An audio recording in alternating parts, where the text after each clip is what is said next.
But now John's back. Yeah. And the Hyperlight Drifter. It seems like you're pretty excited about this game. So we're excited to kind of. Yeah, we were talking about it for a while because Frank ran into that guy like a while ago. Yeah. And, oh yeah, this was something I wanted to do a while. He's like, I think I kind of know. I think we might be able to get somebody. So yeah, I'm glad we're doing it. So yeah, maybe we should just kind of start. I'll introduce. Yeah, let's. Okay. And then we do have drinks in the back if anyone wants. Yeah. So the Corrupted Colossus is the drink of the night that Samo's creating. It's pomegranate and. Yes, pomegranate shrub and beer with pomegranate seeds. Great. Yeah, and so Samo, for those of you that are new, Samo does a game-themed drink for every game of the month. So I forgot where my story was going to go. Now that we like sidetracked. Yeah. So well, we got. So who's just show of hands? Who's played Hyperlight? Who played it recently for this, or who played it recently just in the past 2 months? And then who? Okay. Who beat it? Who beat it and found all the keys and all the everything, unlocked everything? Nice. Oh, well. Who got the trophy for not dying the entire time? Oh, I did not. Yeah, that's called a masochist, and there's a whip there. It's just a troll trophy. They just throw that in. Yeah, I think I got possibly a dying trophy. There's not. Yeah, there's not a lot of things I unlocked. Don't give up. Yeah. I got something like that. I think I got that, and I tricked an enemy into killing itself, and I got a little. Yeah, the dumb grunt. Yeah. I got that one too. So we've been wanting to do Hyperlight Drifter for a little bit. It's been one that always comes up. Yeah, I actually contributed to the Kickstarter and forgot and rebought it as a Humble Bundle. And was going through my own email later. Yeah. And I was like, I actually got the instruction manual, which I read yesterday. Yeah. After going through the whole thing, not knowing what the heck was going on. And you were saying that originally you had kickstarted Mighty 9? Yeah. And then I kickstarted Mighty number 9, and Kickstarter was targeted ad at me. They sent some emails. They're like, you like kickstarting random crap, Kickstart Hyperlight Drifter. I was like, well, this looks cool too. So the Kickstarter, there's a lot of real things to talk about this game, but the Kickstarter is pretty interesting from the business angle. But this was a huge success on Kickstarter, and it even from the beginning, the art style just really kind of stood out. And I was looking through the Kickstarter page earlier today. It's just a lot of the concepts that are in the final game are there. You see, the shooting mechanic, they got the railgun in there. They have obviously the drifting. And most of the style, it's a pretty close to where it kind of went. It's much stronger in the final version, but you can see where it's going in the Kickstarter. Did anybody else know about it from when the original Kickstarter occurred? Is that anyone? You back then? Nice. It's in 2014, right? Or 2013. It's a while ago. Yeah, so good. Yeah, I think it was 13 or 14, something like that. And I think they got 20 times the amount they pledged. Yeah. It's like $645,000 for 20,000. And yeah, so it's kind of it's a really good opportunity to kind of knock a game like this out of the park, where they know exactly what they want to make, and pretty good team. So. The lead guy, I'd never heard of him before. Alex Hart I don't know if he'd done other games before. I think this is his first thing. And he's, I looked him up. I found his personal website, and he's a really good illustrator, but not a total. It's the little white blockhead guy. He's got the Moroccan hat, and then the world shifts. So Fez is really cool because the world shifts from 2D to 3D. Everything's on a 2D plane, but you can rotate on an axis, and then things lined up differently. Okay. And so it's the same music. I think the kind of squares and these a lot of the special, there'd be special symbols that would tell you there's a switch that's hidden or some invisible platform. They reminded me definitely of these like kind of like square geometric spirals. Also, like the genre. I mean, this is more of a puzzle platformer, and I guess Hyper Light Drifter is more of a like a action platformer.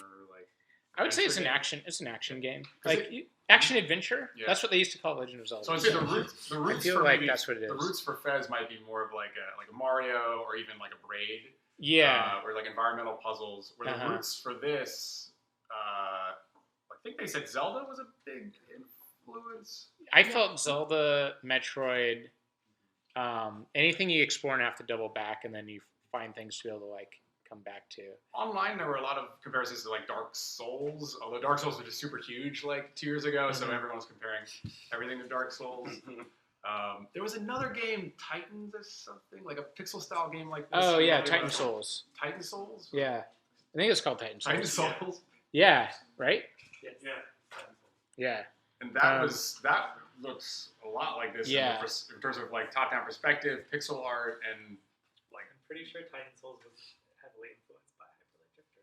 It was created for a jam just a little bit after Kickstarter was running. Yeah, to me it felt like a boss run version of Hyper Light Drifter, basically, because there's not like other game like you just fight bosses, but pixel style is very aesthetically it's really similar.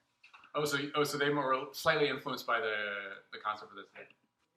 What is so influential about this game? Like people see it as something that draws them into the game. Going back to Fez, like there are these monoliths in Fez too, and they look exactly like the ones that are in Hyper Light Drifter, with like the little square symbols on them.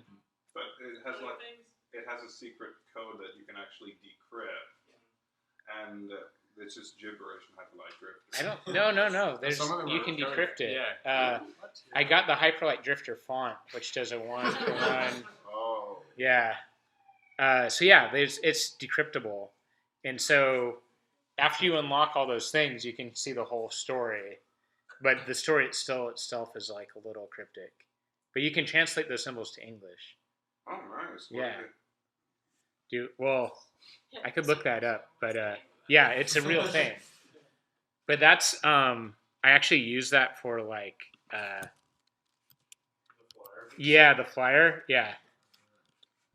The flyer says Game of the Month Club, translated to Oh. Wow, that's a real language. Yeah. I thought they were QR code. QR codes. QR code? No, like I was doing some research. I didn't know what was going on. Oh, I should add some people to this group. Yeah, approved. Everybody's in. Yeah, this is Hyper Light Drifter. Yeah. Hyper Light Drifter right here. So yeah, there's a real a conversion, and when you decipher it, there's kind of a text that explains, but it's more like written by like some ancient people or something that existed before about their mistakes or like the folly of man or something. It doesn't really explain. And we can probably find that online at some point. But that's another thing that Fez and Hyper Light Drifter kind of have. Like you're exploring these abandoned ruins. Yeah. Like everything, there's like no one there except one place where there are people that you can somewhat interact with. Yeah, what other games do you like explore a lot of abandoned ruins? Zelda? Yeah. Everything's related to Zelda. It's like Aito or something, or Shadow Colossus. Yeah, Shadow Colossus, you're like the only person around. Yeah. Yeah, or like, I mean, the whole structure of having a town home base and then venturing farther into this unknown reaches, that's Dark Souls 2. Yeah. Like, when you would always return to Majula and then you go out into this unforgiving world. Like I mean, when he brings up the Zelda thing, like this is the structure that's being used. It's like cryptic world, cryptic harsh world. Go to it, you know.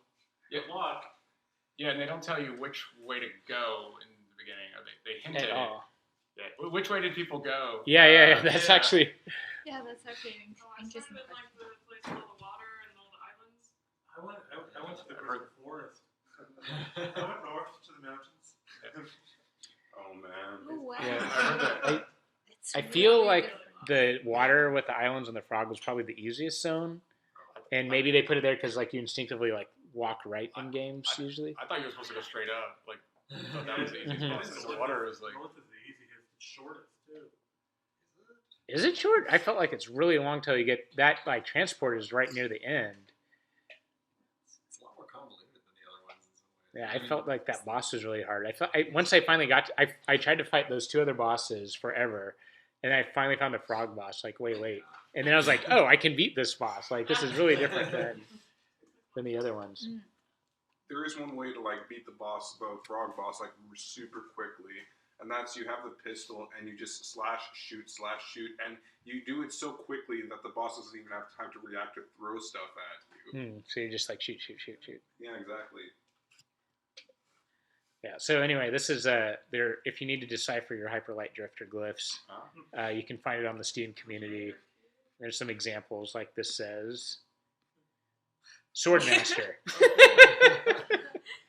or possibly Master Sword. Now I'm trying to remember, like, was any of that, text in the story, dialogue, whatever you want to call it, like images that come up, or was it just No. images? I think this is you only get this here, and I think in like the weapons areas. Maybe when, like, I know that some of the villagers will tell you stuff in pictograms. Yeah. I think some of the ones in town will have like a little chatter above their heads of that language. Okay. Yeah, I always thought those people just didn't want to talk to me because it sounded like rah, rah, rah, rah, rah, rah, like Star Fox gibberish, and they're like, okay, From Peanuts. yeah. Okay. Does the game ever give you that cipher? No, this game. So one of my frustrations with it is everything was like a secret within a secret within a secret. So people on the internet had to like work this out. I tried to do this like if I was playing a game from that era where there was no internet. Like when I played the first Legend of Zelda, like I was really young. Like we didn't have a computer and the internet wasn't there even if we did. No way you had to call that hotline. Yeah, Like, Nintendo. $1 Club a minute, Nintendo. yeah, So I was like, the game should inform me. And I found it really frustrating because I didn't even know how money worked for the longest time. Because it's just like this symbol kind of just moves. I'm like, okay, I did a thing. I don't know what this even means. I got these squares.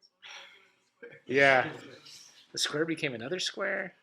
It's a very graphic design led like game.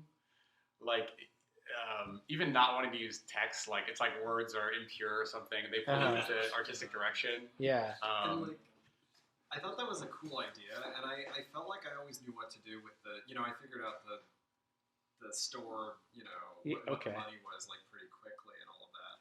But with a lot of the sort of story elements, the dialogue with the few characters that you can have that with, like I couldn't really tell what the hell they were trying to tell me. Like it always seemed like they had like some bad experience, like some bad thing happened to them, and maybe we should talk about the other drifter. Either the other drifter saved them, or everybody died and they escaped. That's kind of like what I got from it. So yeah, the other drifter. So as far as I can tell, and maybe everybody has different opinions on this, there's like a drifter that looks pink. That's to me, I think is Anubis, who's also the dog. That because at the very end, you usually see like the dog leads you somewhere, and then that drifter's there fighting somebody until that drifter like finally dies. What do you guys think? I thought it was meant to be like, and again, the Souls comparison, like the Solaire character, well, to remind you that you stink, like that it's like, well, why can't you do this? Pink Drifter did it. You're terrible. And then so that you can have that moment when you do take over for Pink Drifter, and it's kind of about the moment when you get into the South area.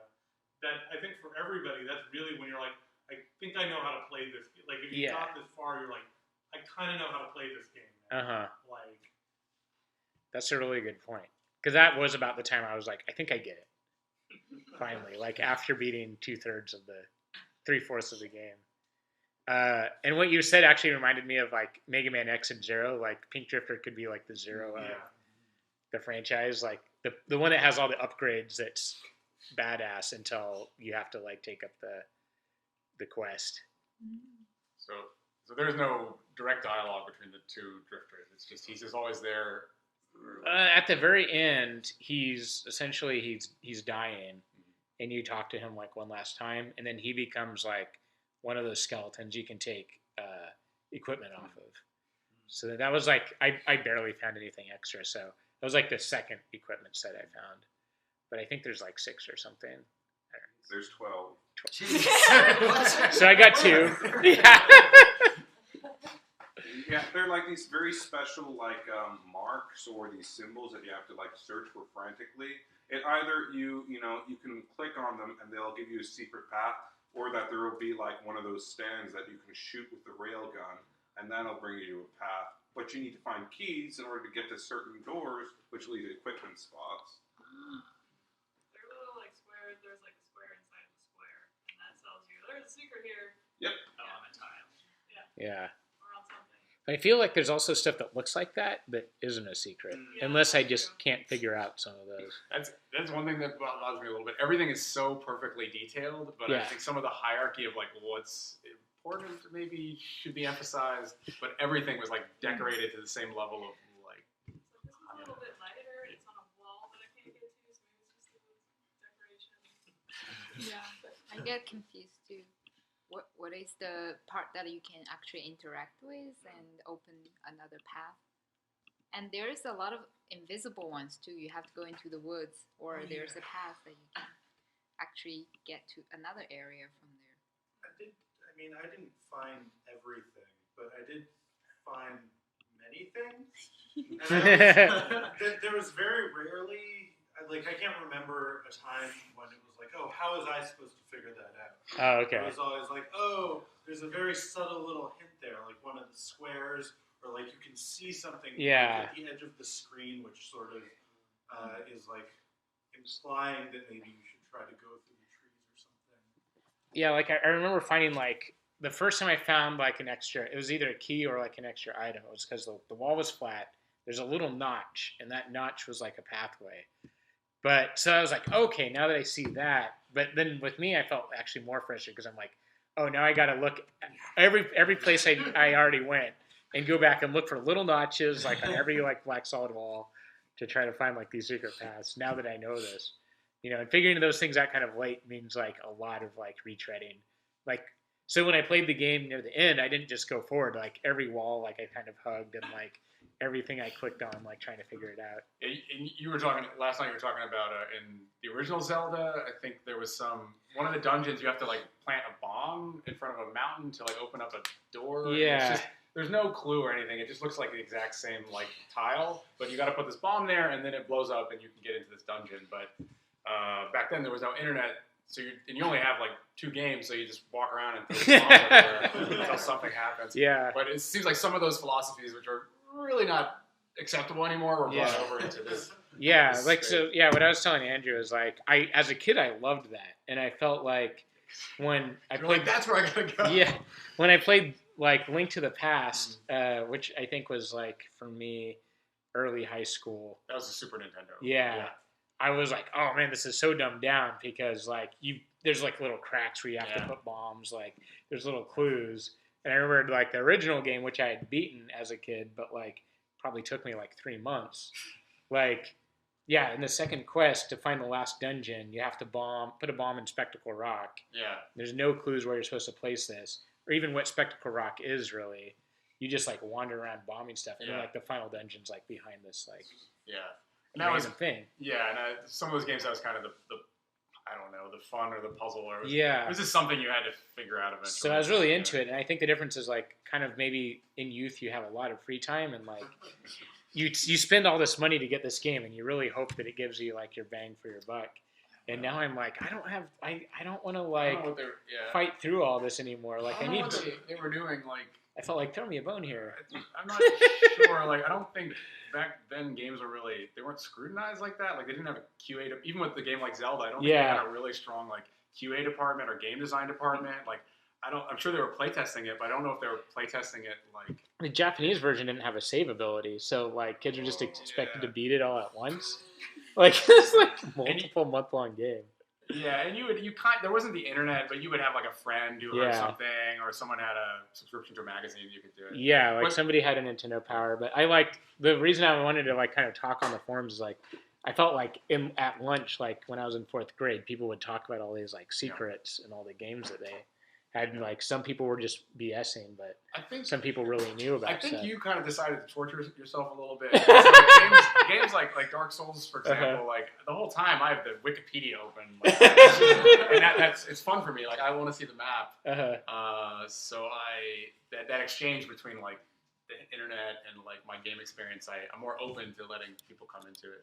Even back then, we had Nintendo Power, man. Yeah, I had like I remember playing Zelda with the Nintendo Power mailer that was the ad for Nintendo Power. It was like subscribe to see like these maps, and like there was little advertisement blurbs on top of the map, but it had the map to like the 7th dungeon in Legend of Zelda. Yeah, and yeah, I remember going over to my neighbor's house and going like, oh look, there's this room here. Like we can see past the like advertising and use like this like little free section of the mailer to figure it out. And we actually like figured out Legend of Zelda level 7 through that. So it seems like he wanted to get a lot of that, and even the font and stuff, like the decoding that. Let's see, should we look at the PowerPoint stuff? Or what yeah. So do you want to switch over? Oh, okay. Yeah. I just want to talk about the map a little bit. Okay. Yeah, the map and so this is such an art-driven. I mean, the gameplay is really good, but I feel like art is the big driving force and like the craft of the design. What about the gameplay? The gameplay is good. I guess a home base, and then you go out into the world. You fight the dungeons. You come back. And I think, you were also saying, like, we talked about how polished it was. And like you could never perfect if a genre is like new, you can't perfect it like this because you're just trying to figure out what to do in that genre.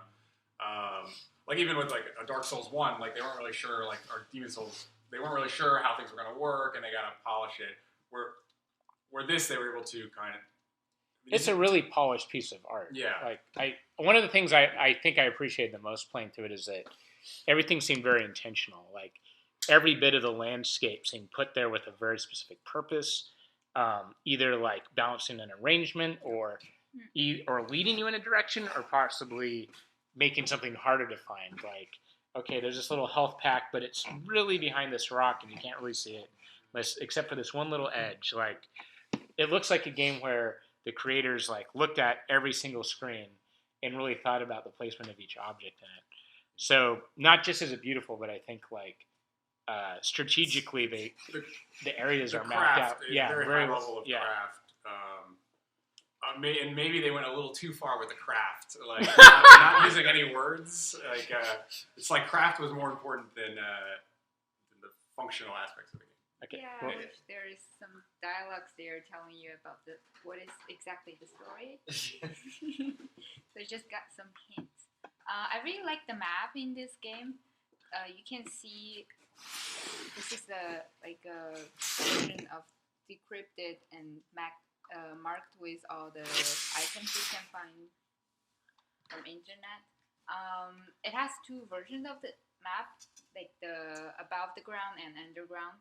And I like this map because even though you have this map as reference, it actually doesn't tell you which way you can go. It just tells you the relevant location of where you are. And from this part to this part, you go through a magic mat instead of really going through this path. And you just know where you want to go, but the direction, and you still have to explore the world. I think it's a really smart way of using map, like giving you enough of hint, but also not giving all your details.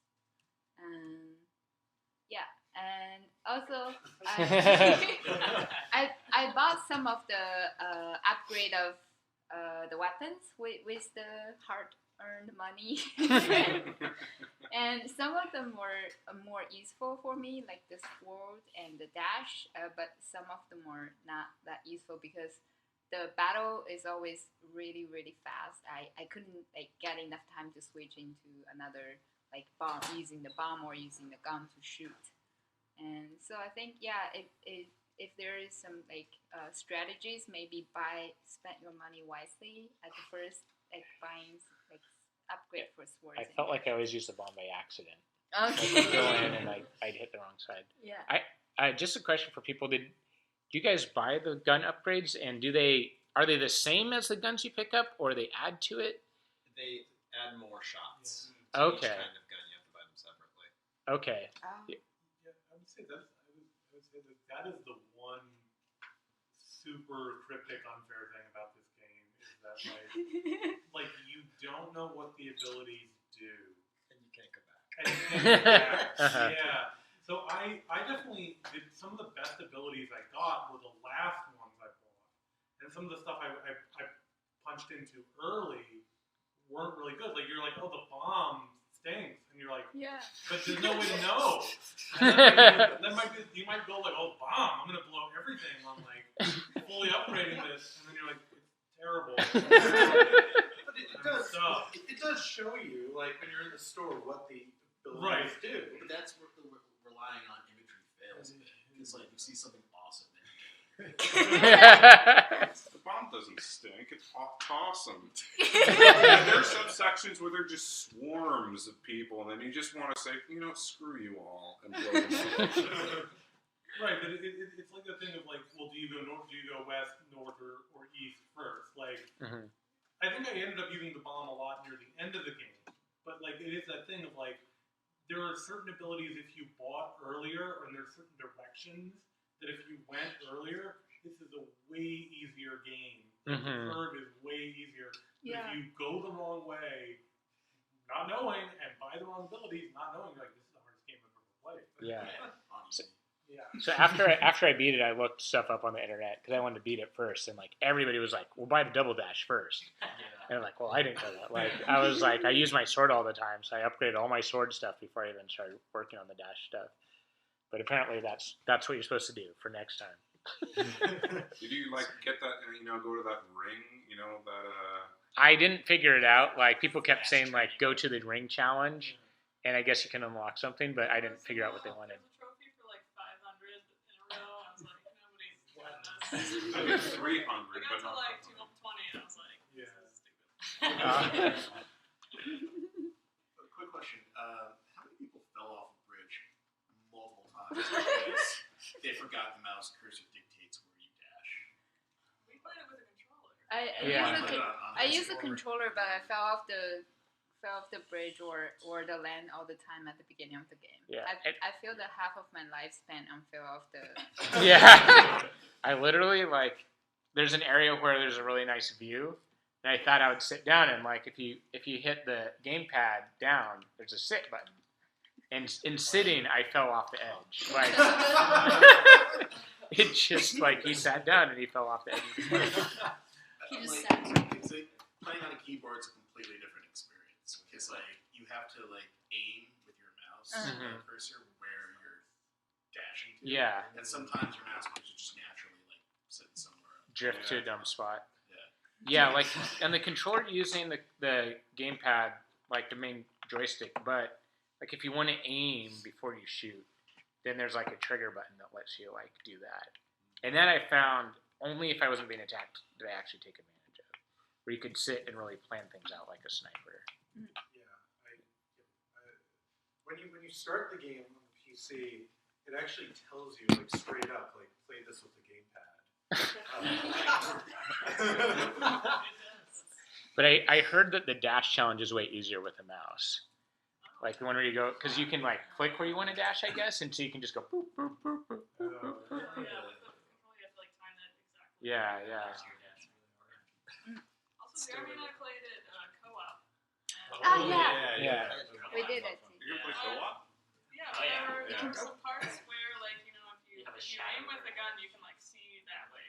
Unless you're playing co-op and the camera doesn't move. So for some of the puzzles where you had to like shoot something, I'd be like, and shoot this thing. And then come back in. You can't see it. So yeah, how many people played it co-op? Yeah, we played it co-op a little bit. You played it? Yeah, I played it with my friend. Oh. How did that go? That was great. Yeah, I really liked co-op. Yeah, I thought that was like one of the best features. Yeah. That was added later on, I think so. Yeah. But it felt like in an RPG, like how did you drop in, drop out co-op? And I thought that was actually like they nailed it. Like went with the story, kind of. Like you could drop out because he's just your shadow. Mm-hmm. Yeah. How many? It's like Tails, right? Yeah, it felt like better than Tails, like more useful than Tails, but the teleport to where the main player was felt kind of like a Tails ability.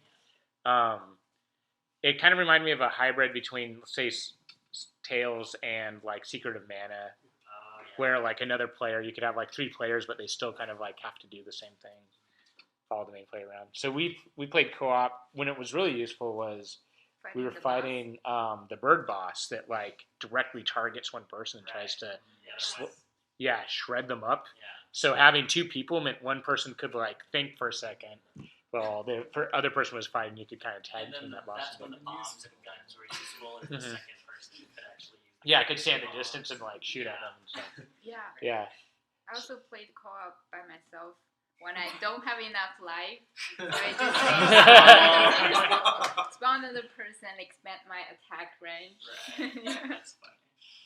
Yeah, it's weird that it lets you do that. Or I don't know if you guys know where like you spawn the shadow and it's the same controller, but just like a mimic. Yeah. I don't want to interrupt you, but I think I'm going to make a call in 5 minutes, so I'll let you finish. This is what I want to talk co-op. about. Yeah. Okay. That's it.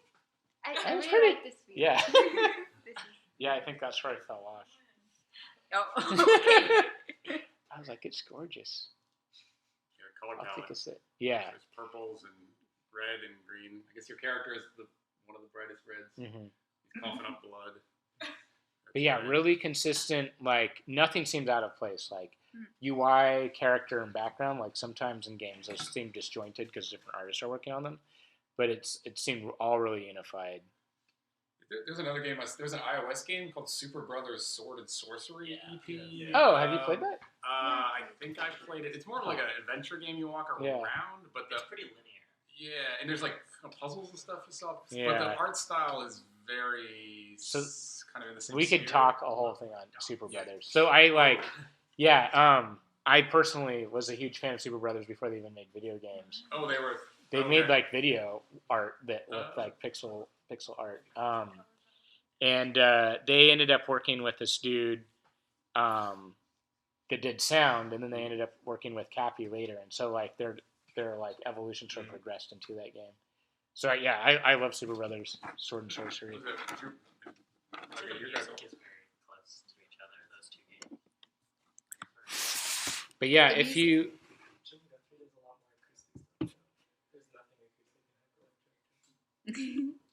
you are later just bored, like look up Super Brothers online, and they've got I think there's like 3 videos. They do music videos? Yeah, they're essentially music videos. Oh, okay. And then one is also partial music video, partial Jonathan Blow interview, where he did this thing in Design Reboot 2007 where he talks about how games need to not be like all. He's like, we know how to make candy, but we don't know how to make well-rounded meals. This is before he made Braid, but he's like, as video game designers, we need to make things that really make people think. So it's cool that he made Braid because otherwise he'd just be this guy talking about ideas that never like executes them. And they took part of that, basically where he's dissing World of Warcraft. He's like, World of Warcraft is like running on a treadmill, and Super Brothers like did this like kind of story where this guy is like he's a knight, but he's really just like sitting there eating pizza, like so funny, gaining weight. I can finally play The Witness because it's on an iPad. Mm-hmm.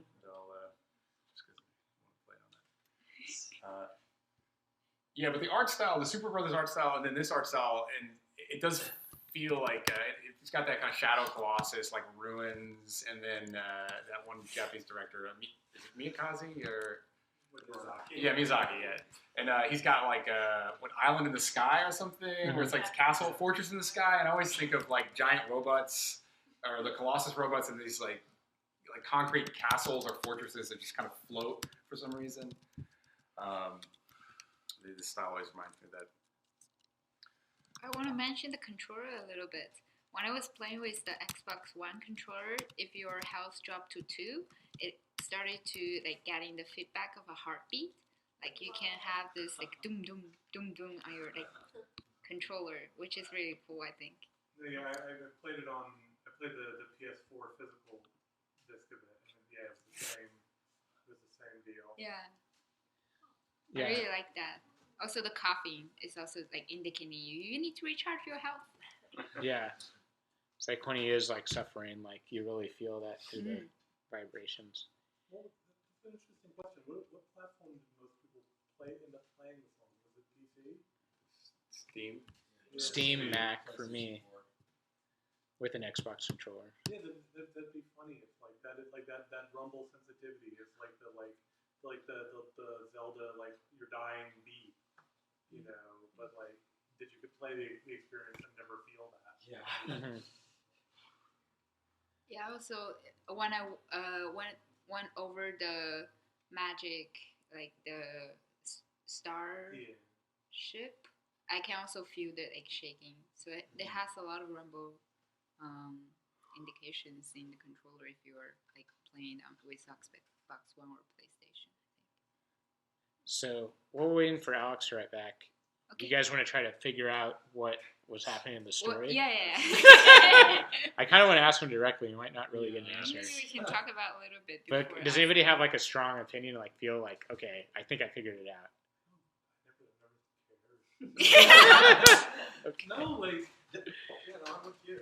Like that's like honestly like one of my complaints about it is like they didn't tell you enough of the story to like make you care about it. Yeah, so, why should you care?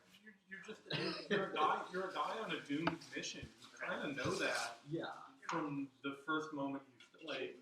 But I feel like it tells you enough of the story to like sort of set the tone and like get yourself involved, but it doesn't over-explain things, which is really nice because like most games and stuff just over-explains the hell out of things. This was just like, yeah, whatever. You're on a doom mission, but it's like not really the point. It's not what's motivating you to play the game. So what is motivating you? Yeah, it's beautiful. Yeah. And I mean that in like a not really like it's just like is the point of the game purely aesthetic and the like plot is basically just an excuse for what's the fact that it's fun what do you to want? play. What's the You want point to show? of having a I'm plot not saying that you it's understand anyway? a bad thing. Yeah, no. I feel Like, like the point is to feel things, and when I was playing, I felt things. So I feel like it's almost like going to like a foreign country and trying to piece together what's going on. Hard illness, that this monster is just simply illness, that it's not rather about the story, but it's rather an allegory to someone's life. The black monster. Is kind of like illness, cancer, heart disease. I mean, I felt like that. But okay, so here's what it felt like. He coughed up stuff at the beginning, and that became the things that destroyed the world. So it felt like that was sort of his fault. His fault. His fault. I felt like it was his fault. He was like, they were like monsters, and the world gets destroyed by these monsters. Well, no, But also, as he's like failing, you see the screen start to like pixelate, like the world is ending if he ends. So that could be part of that allegory. Okay, I felt like that was his. Like you were sort of seeing things through his eyes at that point, kind of like in games that are first person, when you start to die, like it will do like muddly vision type things. This is the problem with just visual. Yeah. Like there were plenty of points where like people would like say something or give me a story of a stranger on the street, and I go, "What the hell does that mean? Like I don't understand." Like, but I don't know if that's on purpose because sometimes you meet strangers on the street and you don't know what the hell they're talking about. But I'm trying to figure it out. Yeah. So I don't know how literal these things are supposed to be versus like your interpretation of things. But getting back to that idea of motivation, like I think like it's very well constructed, and there are two levels of things motivating you in this very obscure, this very hard to read plot. Number one, you gain mastery. So when you're talking about like going through a foreign country, like by the time you're almost out of this foreign country, you feel at home there. You know what to do there. And then like there's a real obvious cheat in putting that village right in the center. Like even though you don't know those people and you don't really interact with them,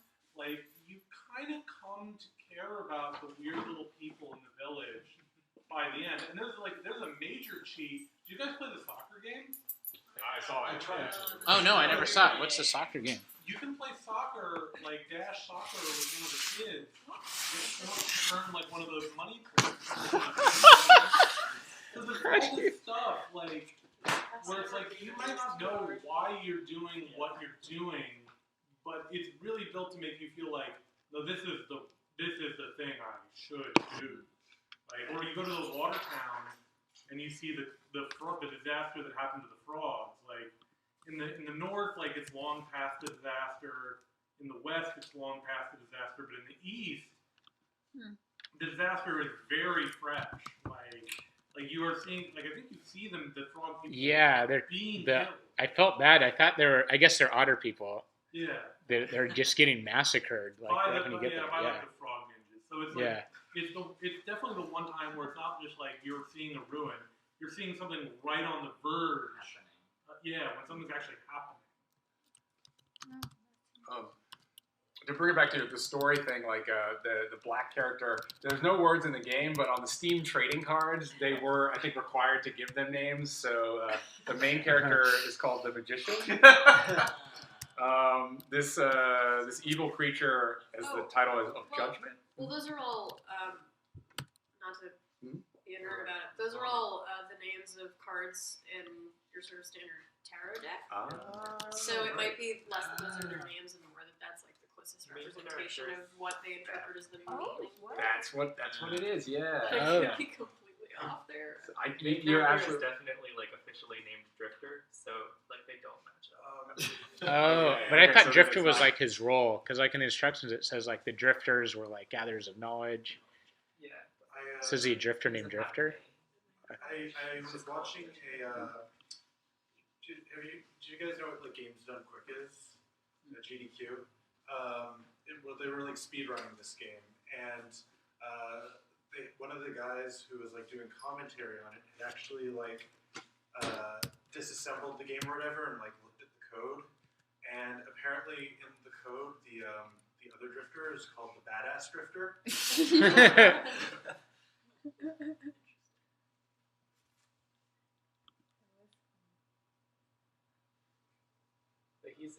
He's like being featured as a fighter in a like Smash clone called Brawl Out, and he's called Drifter in that. Okay. Nice.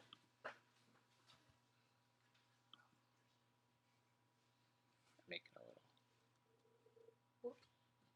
Calling Alex. Okay. Oh, do you need the? Sure.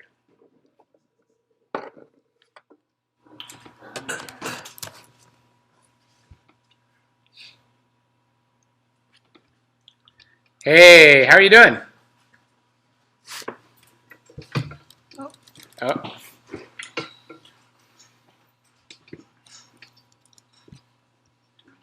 So, do you guys want to like start here? I'll show you a picture of the audience. So we're here in the basement of Baby Castles. Well, Baby Castles is our gallery, video game space. Hey, thank you so much for joining us. So yeah, we figured. So what we usually do. So we talk about the game for a little bit, and then we do like a general discussion. And so now we're at the discussion portion.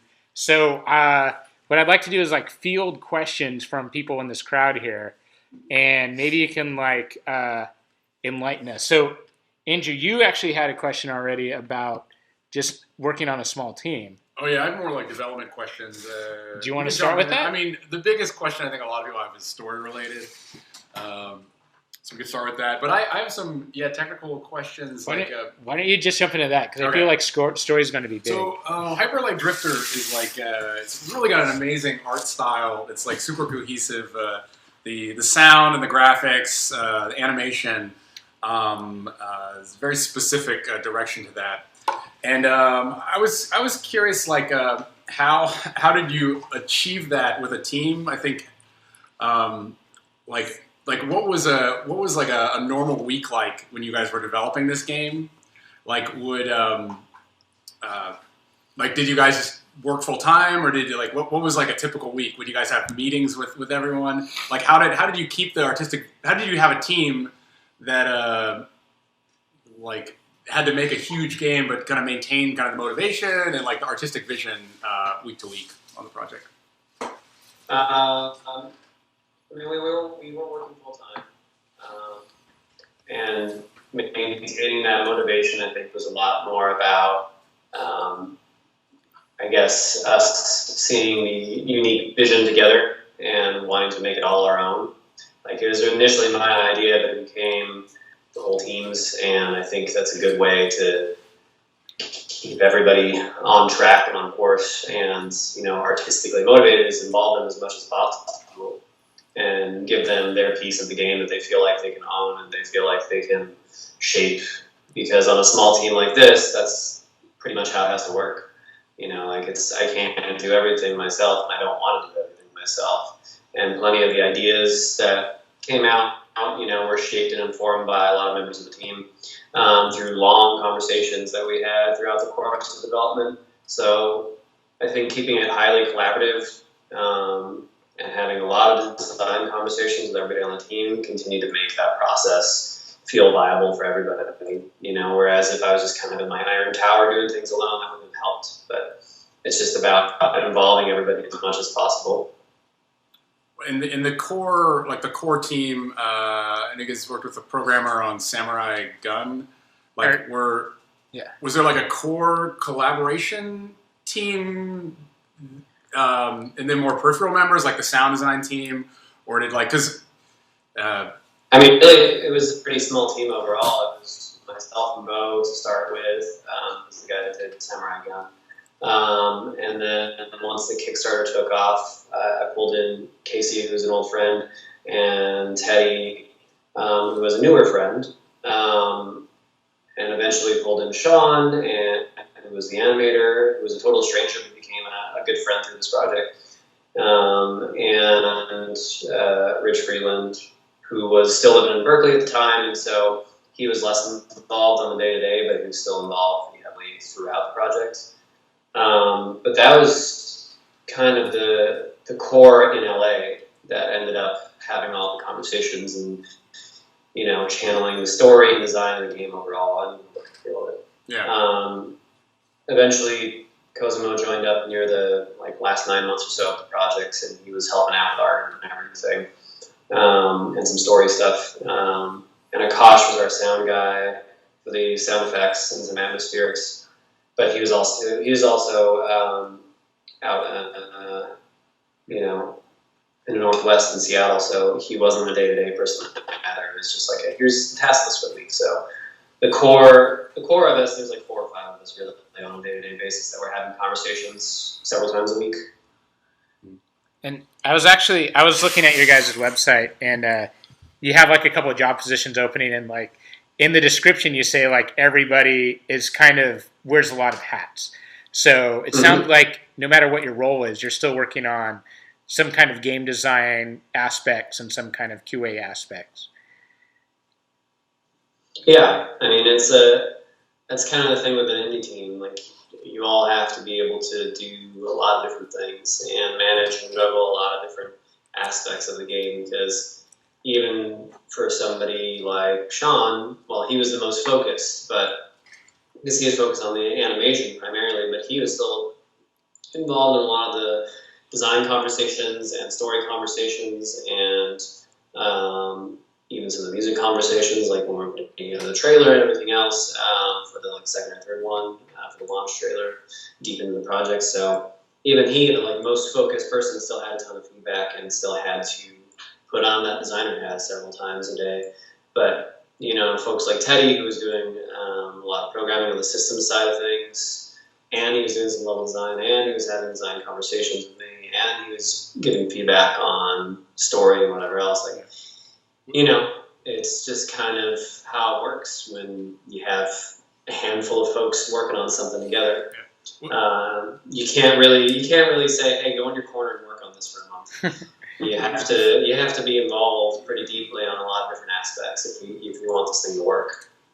Was every member of the team like playing through the game constantly to check the current state? Because as the game gets pretty large, it's hard to see the whole thing at a glance.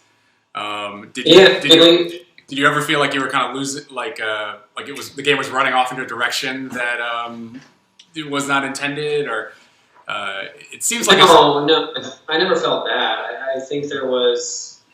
It's easy to like look at a thing for too long and start to lose focus and start to feel like you don't know what you're looking at anymore. And so what helped was, everyone was, or most of the team was playing the game on a regular basis, and we were kind of bouncing level ideas off one another and making sure that this level worked or this encounter worked or whatever else.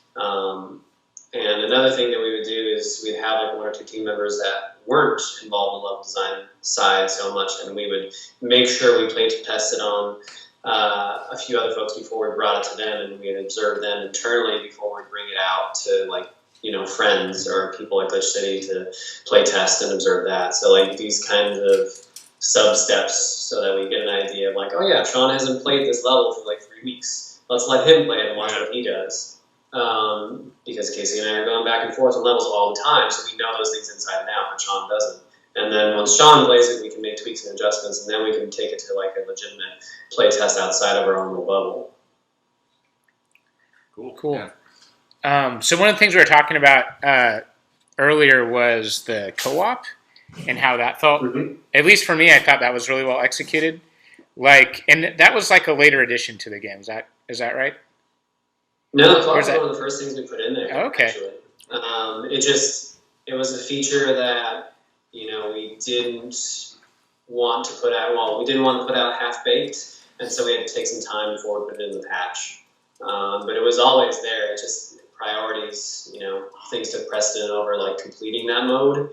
But it certainly wasn't an afterthought or anything like that. Yeah, I mean, for me, like when I was younger, I used to love RPGs, but I also had a brother, and so having a game like Secret of Mana or something where someone could like jump in was really cool, but also like really rare. So actually, like a lot of people in the club this month did play like the co-op version and kind of helped each other out while they were playing through it. And actually, so in my personal experience, like me and my friend Yuxin, who's like slightly off camera right now, we actually did co-op just to beat one of the bosses, the bird boss that like sort of like targets one person, sort of slashes them up. And I couldn't beat it on my own, but then using co-op, like we were able to do it like on one of our like first attempts. I mean, that was kind of the idea, is that if you're having trouble, bring in a co-op party. Yeah. Because that's, I played Secret of Mana and, the follow-up, Second Densetsu 3, through emulator, and it's always fun to bring in a buddy because it's just better that way for those games. And even Dark Souls, like, a lot of bosses that I beat throughout that series were with the help of friends because they were a pain in the fucking ass to handle. So, being able to bring in a buddy, or just some stranger who wants to help you out, like that's a great feeling. I never felt like I was robbed of a sense of accomplishment for beating a boss with a co-op friend. How did you feel? How did you guys decide to do something that's a little bit more like Sonic and Tails, where like one person is like kind of secondary versus where like somebody's like got their own game and their own player and they just join you online for a bit? Well, a lot of it had to do with the story, and then also necessity, like constraints. On the story side of things, like it wouldn't make sense to have a clone of yourself just randomly pop out. But if you had it where it's a hallucination and we can explain it that way, and then of course it's a subset of you rather than being a primary. And then that's how the mechanics kind of fell into place for it. And also, just from a programming side of things, it's easier to have somebody that can direct, like, where you enter doorways and where you can save and, like, trigger different components of the code or regions. Whereas if you have two players doing that, it complicates it a lot more. Mm-hmm. So I'm going to open it to the audience. Yeah? Yeah? Okay. Go for it. You've got your finger up. Yeah, so I've always heard these stories of like these indie game developers and animators like at Disney and DreamWorks, like hammering out these really, really long hours, like 14, 16 hours, sometimes all night long. How long did you work on the project? Like, I mean, how many hours per week was normal for Hyper Light Drifter? I'm a bit of a workaholic, so my schedule is different than other people. But generally, as a team, we tried to be pretty healthy. You know, like there was definitely times where, like, we stayed late, especially closer to the ship or like right before a big event like PAX or something like that. But generally, you know, it wasn't like, hey, come in on every weekend for the next year or some shit like that AAA does. I don't want to ever be a crunch factory, and I think we, you know, if you push people to their brink, then you're going to get bad work out of that. And so I'd rather have healthy people, happy people hanging around to make me healthier and happier, temper my bad habits. So generally, you know, it's really fucking hard to make a game, and it does take a lot of time, and it's not, and we put a ton of effort into it and a lot of time into it, but we're pretty aware of how much we were pushing ourselves at certain times, and we made sure to take breaks here and there, but that's not to say we didn't push ourselves beyond certain boundaries, because we, you know, certainly did at points. It's a tough balance, you know, having that work-life balance can always be tough for any creative outlet, but for games in particular, because you have to handle all these different aspects of it, like sound and, you know, gameplay, which is a crazy esoteric thing, and, you know, all like, because we're smaller and we're handling like so much ourselves, there's a lot of pressure there. So I mean, it, you know, it's not an easy answer or like a clear-cut answer, other than like, I think we tried our best to handle ourselves as far as like our mental well-being wins, but we definitely pushed hard. And for some people that was harder, and others that wasn't hard. But, you know, it's really difficult to get that work-life balance right and get something out in a reasonable amount of time, you know, with a small budget. Yeah, I mean, I pulled my all-nighters in college. Anybody have it? Yeah. I wanted to ask a little bit about the, I guess, like the cutscenes or whatever, the full screen animated cutscenes, because I thought those were some of the most striking things about the game. They had like such fluid motion, even though they were all like pixel art, and they were scored very differently musically than the rest of the game. They like, I don't know, they really caught me off guard. So I was wondering sort of how that particular style came about. If there was any, they sort of reminded me a lot of like that, I can't remember his name, but that animator guy from the 70s who did like the Lord of the Rings and Wizards. Yeah. So I was like wondering if there's anything you could sort of say on the subject of them. For the cutscenes, I mean, we really only had a handful of lessons. I mean, we had like the intro, and we had the end piece, and then we had a couple of really brief ones in between for the hallucination stuff. You know, those were a product of a long process between several of us on the team. Well, all of us on the team, really, but several of us in particular focusing down on like the core ideas that we wanted to convey up front for the player, and we still wanted to keep it obscure enough so you get a sense of what's going on, perhaps, but you're not quite sure, and you can interpret it how you want. Same thing with the ending, and the other. I mean, really, the whole game is based around that premise for the story. And for the cutscenes in particular, like, we felt that we needed to establish some pretty clear anxiety and some pretty clear, I guess, surrealism in the feel of it, because that's how the world kind of is, or that's how we built the world out. And you know, those scenes, even like the intro and the end one, took quite a while because there was a lot of very direct scoring going on with like the punctuation points for each beat and everything. And stylistically, I mean, it was just kind of a derivative of what we were doing in game, but exploded out into a much larger view. Because when you have a art style like that, when you have that like zoomed out overhead view, you're not able to convey certain things, certain emotions very easily. And so being able to like zoom in on those points were really important to convey those critical pieces, those critical frames that we put in there. We had a version of the final cutscene that was way longer and way crazier and explained like a whole chunk of the backstory. And we decided to cut that. Well, it went a little overboard. You know, like we went in one direction entirely.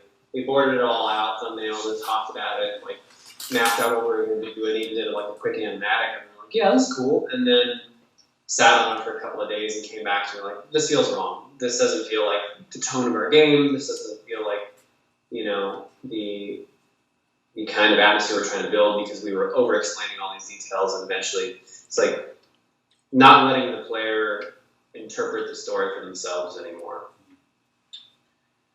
So maybe now's a good question. So we all aren't 100% sure what the story is, and so my take. So you mentioned hallucinations. Like, at least when I was playing it, I didn't think anything was a hallucination. I thought everything was really happening. So everybody had like several different takes. We were talking about this earlier. I thought that the disease he had, that's where he's like coughing up the black goop, kind of created the monsters. The monsters kind of destroyed the world, and he's like kind of has a sense of guilt where he's trying to like defeat them now because he was sort of the cause of it.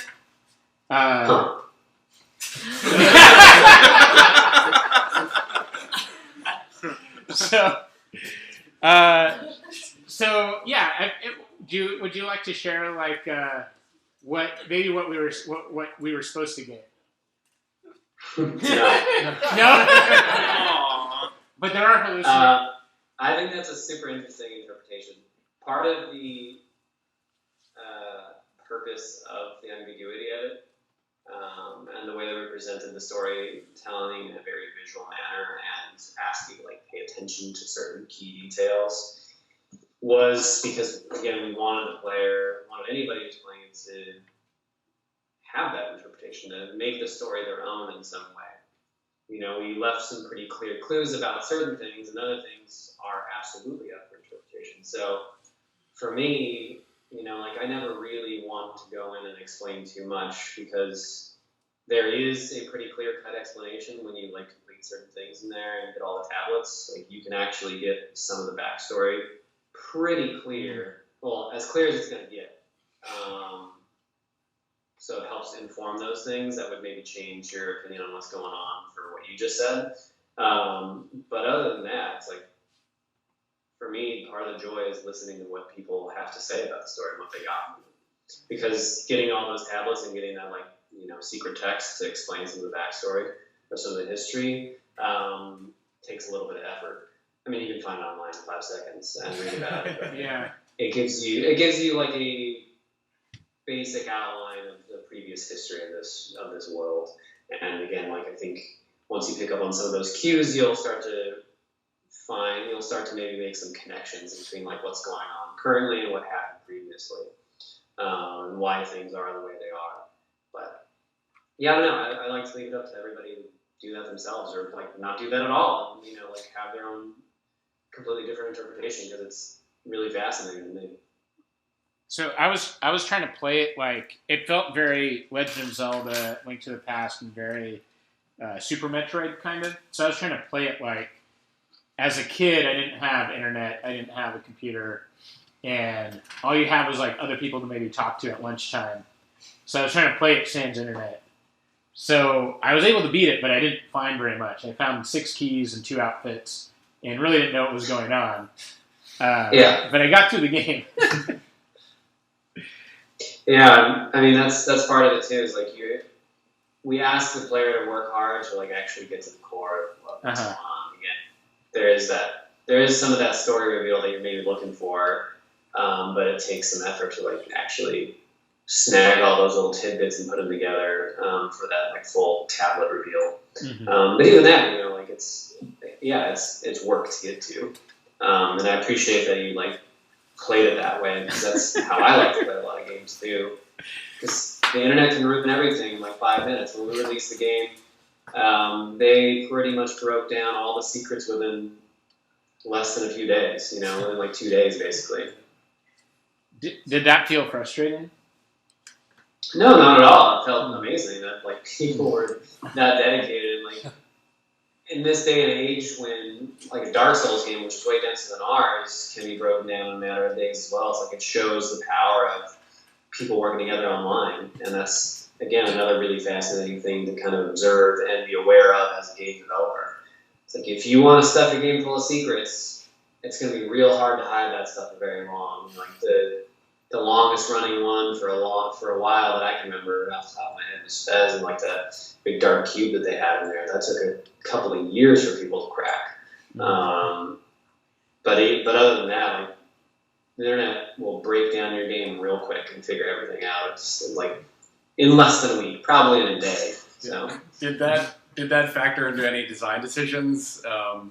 Like knowing that there would basically be a super extensive free strategy guide like on release that everyone has access to. Like, did you ever say like, we don't have to explain this specific thing because we know it'll get figured out in like the hours? Yeah. There was a little bit of that, but as mostly the attitude for us mostly it's like, can we make things harder for people to do because we know that they'll find out this piece over here, like stash this thing even more in an even more secret manner. Like, how can we hide things better? And so we pushed that envelope a little bit on certain ends, but for the most part, it was something we discussed and talked about and influenced or impacted the design to a degree, but it was never enough to like take us off the route that we were on already. It's like we made stuff the way we wanted to make it, and we had an awareness that the internet can completely reveal any parts of these, and we just have to kind of come to terms with that because we're not going to be able to like hide everything perfectly. And even if we do think like, let's hide this a little bit better because we know the internet will do that, like you don't want to make it so obscure that most of the players don't get it. So that leads me to something else I really noticed about this game. Like the first thing that drew me to it was the beautiful pixel art, but then in playing it, it felt like the position of everything seemed very intentional. So whether it was intentional in order to like guide the player in a certain direction or intentional in order to hide something, like it didn't seem like there's just like trees scattered or bushes randomly placed. Like everything seemed like it had like been thought over and really polished.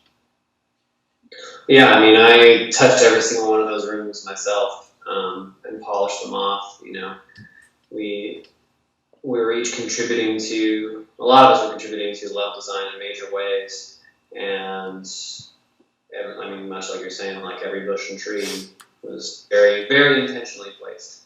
So every room was handcrafted to a pretty extreme degree, and like I hand painted all the lighting in every single room. So there was a lot of custom work that went into it. There's nothing procedurally generated, or there was no like scatter brush. Like, let's paint a bunch of trees here. It's all this tree has to be here, this one has to be there, and this is the shape of this, and got the path for that. Like, it took a lot of time and effort to make sure all that stuff was well placed. I have a question. I saw an early Kickstarter trailer of the game, and it seems that there is a lot of like you can controlling a robot, like sitting on a robot and controlling it to beat. And there are other kinds of bosses that I haven't seen in the game. Did you took out certain part of the story from the game? I mean, when you're making a game and it's on that kind of a timeline, which for most games it is, like a lot of games sit in development before they're revealed at E3 or whatever the hell for years, and so games change a lot from the initial conception to the actual release. For ours and for the Kickstarter reveal, like we still got a lot of the stuff in there that we had proposed and that we didn't even put in the trailer, but there are absolutely things that changed about it or that we cut because we thought like, this actually doesn't fit anymore. This fits better. Let's replace it with this.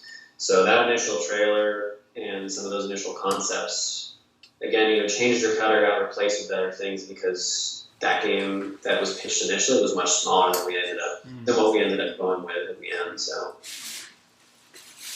But hey, games change over the course of years of developing. Usually you hope for the better, so. And in our case, it would definitely be the better. Yeah, I went through all my old Kickstarter emails, and I noticed that, like, every couple of months there'd be an email that was like, okay, we added this area now. Okay, we added this area now. Like, the Kickstarter updates were essentially, like, explaining, like, as the map was growing and growing and growing. And that's all something, because I never paid attention to my emails, I didn't catch, like, the first time around. But I went back to, like, look for the instruction manual, like, also after I beat it. I'm like, I'm sure this is in my inbox somewhere. So I kind of combed through all that. So it seemed like, at least when you guys started, and maybe you can correct me on this, there was maybe, like, a couple zones, and then you added 2 more as the time went on? Or was it always like the map was always kind of like set from the beginning? No, the map was flexible. You know, in the early part of it, it was there was some more interconnectivity, and it was a little more ambiguous as like discrete regions being as discrete as they ended up being. But again, it's just part of the process where it's like, as far as the gameplay went and how we wanted to structure the game, we just kind of slowly went into this direction that felt better and better as we started really crafting the levels out. So things changed and disappeared and altered, and you know, additions came in and all sorts of stuff. Again, throughout the course of a few years happened. So. And what did you think of the overall reception? Like, most people I talked to really, really, really like this game. And did you knew that you were making like a masterpiece when you were building it? Or was it sort of like, was it sort of like a surprise? Like, what did you think like once you started getting feedback on it? I mean, when you're making something, you hope that it resonates with people. As an artist, as somebody who's doing creative work, I think the best you can hope for is that it connects with and makes an impression on your audience, and that you even have an audience in the first place. So, you know, I had high expectations of myself, personally, like put good work in, but, you know, I only like dared to like think about it for a little while, like what's the release going to be like? What are the reviews going to be like? And of course, if you always are antsy about that and want to believe that things will be good, but I think it would be pretty cocky to be like, you know, oh yeah, we were making the best thing ever. It's like, no, we had plenty of self-doubt when we were making this game, and plenty of questionable ideas that got tossed out or thrown back in, or, you know, changed throughout the course of development. So, and again, like an earlier point that I made, it's sometimes hard to see the thing that you've been looking at for so long. It starts to kind of melt a little bit into itself, and it's hard to pick out the details and the faults and whatever else. So, like, maybe you think about it too much, and it's like, oh, this is all terrible. And so you go through these different phases of, you know, awful and like, oh no, this is actually good, we're making a good thing. And I guess for me, the best balance was when we could have those moments of relief after we did a play test with somebody or a group of people, and like, oh right, they actually liked it. Or, hey, this is exciting, it's coming together. And I think that's true for a lot of people making games. Like, you don't really know if it's going to be good until it's basically done. And even then, you don't really know. I mean, you can hope as much as you want, and you can be an asshole and have like overconfidence about it. But you really shouldn't, you know. Like, and for us, again, we had a lot of misgivings about, or we had a lot of anxiety as creative people, as people were putting a lot of effort and time into this product, into this creative endeavor together. And it was our first thing together. Like, we didn't know really what was going to happen with it ultimately, regardless of our hopes and dreams. Like, how can you be? How can you be sure about that stuff? Especially as an artist with a lot of self-doubt. So. Yeah. Did you put a cipher for all those little the characters? Did you put a cipher in the game, or did you kind of leave it for people to figure out on the internet? We let them figure it out themselves, and they figured it out. They figured that cipher out in like a couple hours. So smart. Jeez. Yeah, And, Robin, you got it. I was thinking of when you talked about how none of the environment, the art design was procedurally generated. It reminded me of actually something we didn't talk about, which was the gameplay in our whole conversation. It reminded me, the encounter designs are amazing. Like, especially for as non-linear a game that is, and we all talked about how who went north, who went east, who went west. We all had different answers. It's like, what power-ups did you pick? We all had different answers. And yet, nobody is like, well, I was totally screwed. Like, even if I picked the bombs, I didn't know how they worked, and I went west into the Crystal Forest, which is really hard, I wasn't totally doomed. And part of that, what I wondered was, like, we all had this moment where we're like, okay, once we got to the south, we kind of understood how to play the game. And then we knew what to do. But you must have hit that point super early on in development of like, no, I know how to play Hyperlight Drifter. How did you not lose sight of like, well, I'm a master at this game, so like I'm just going to design encounters that are fit for me, but like we're able to keep the encounters like doable for somebody who's in their first run. A shit ton of playtesting. You know, we play tested internally, we play tested with other friends, developers, we play tested with some extended friend networks, and we did it on a regular basis, on a bi-weekly basis for more than a year straight. So we were always testing throughout the last half of the game development cycle. Because you can absolutely get blinders on that stuff when you become so good at a game playing. And it's easy to be like, oh, this is too easy. It also helped that we have varying degrees of skill on the team itself. So it's like, I'm like middle to high ground, or to high level as far as like skill level goes. And Bo is higher level. And like Casey wasn't like super reaction speed at certain things. Or Sean was a much slower style player.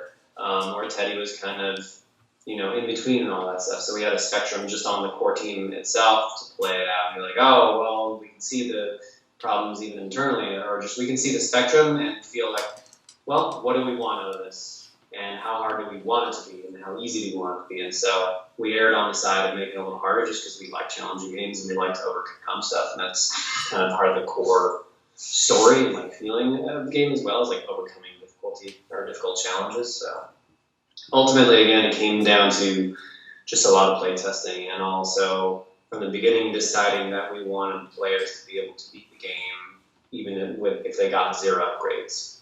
Go in any direction you want, beat the game. It would take a lot of skill to do that.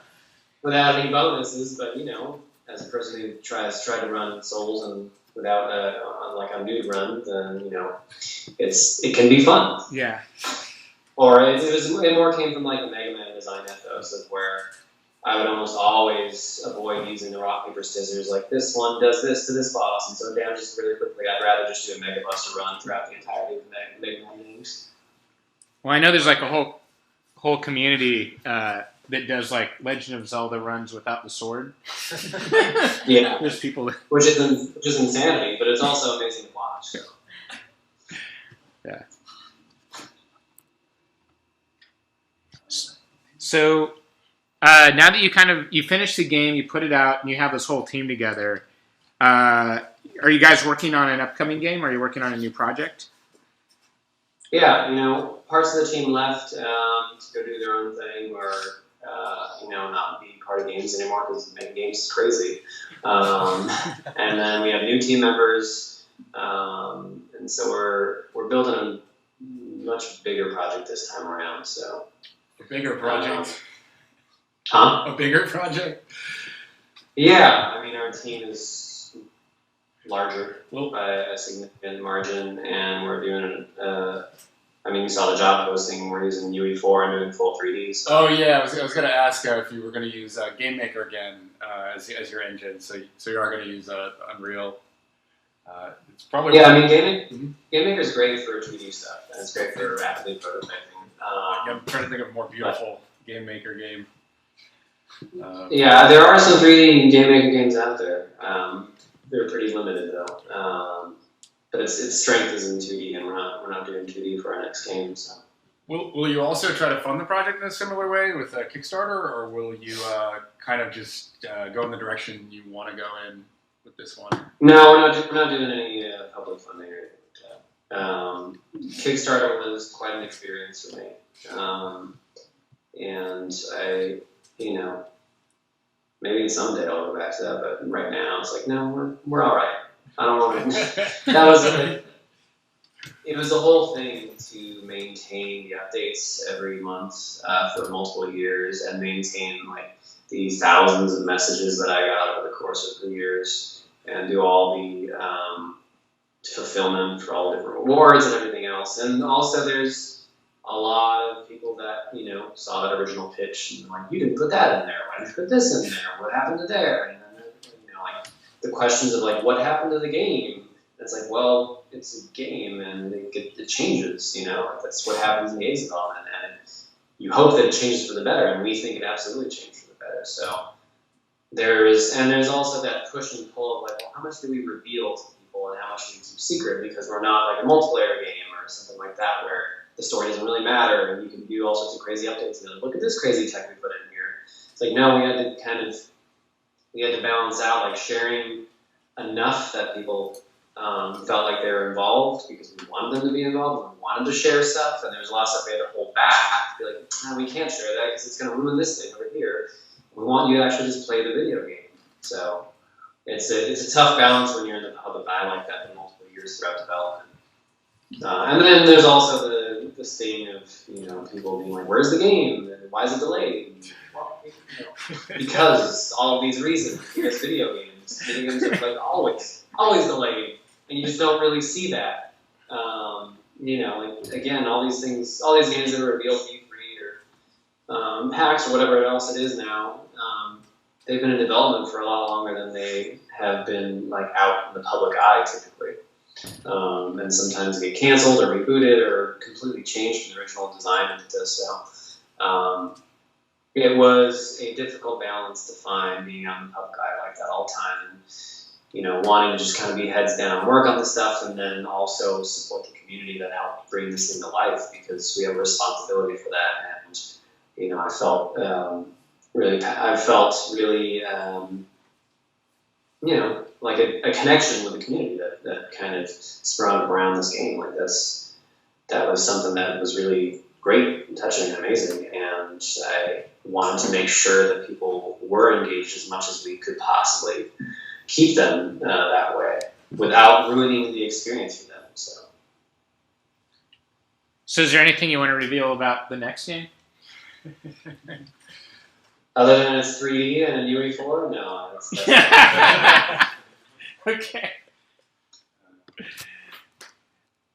Cool. Does anybody have any final questions? Final questions? Oh, yeah. Yeah. Are there? So we talked about a lot of the influences, the video game influences you might have had. Are there any other influences that you might have snuck in yourself that we might not have thought of, or from other mediums?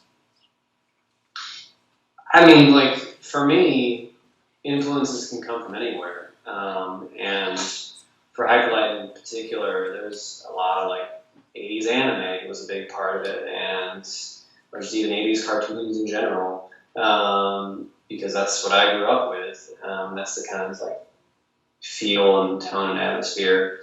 Or even, certain books that I read as a child that influenced the way that I thought about stuff, like the Zank series by Piers Anthony. As like goofy and stupid as that was, it still built like this pretty elaborate and believable world when I was a kid that I just wanted to fall into.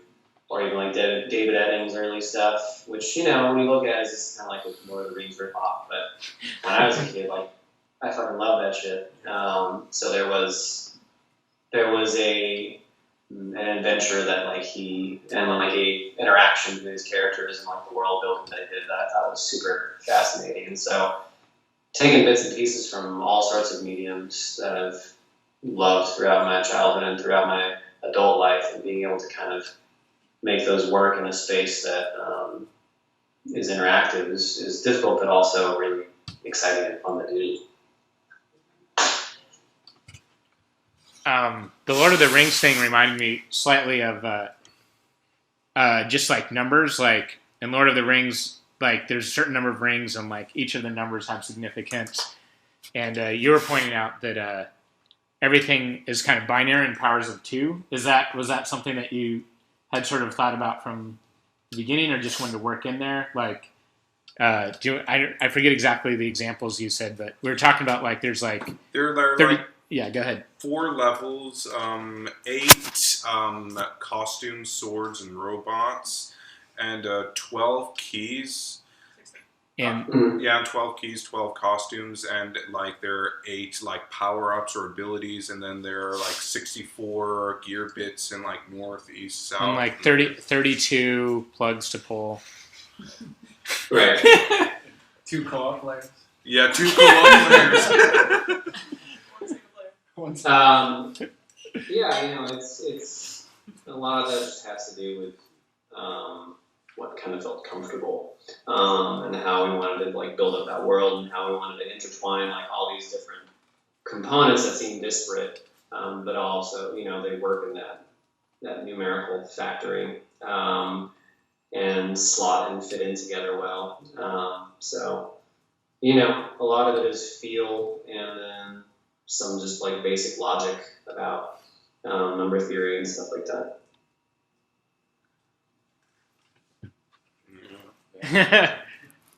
Factors of 2 feel Cool. good, and they work well together, and they stack.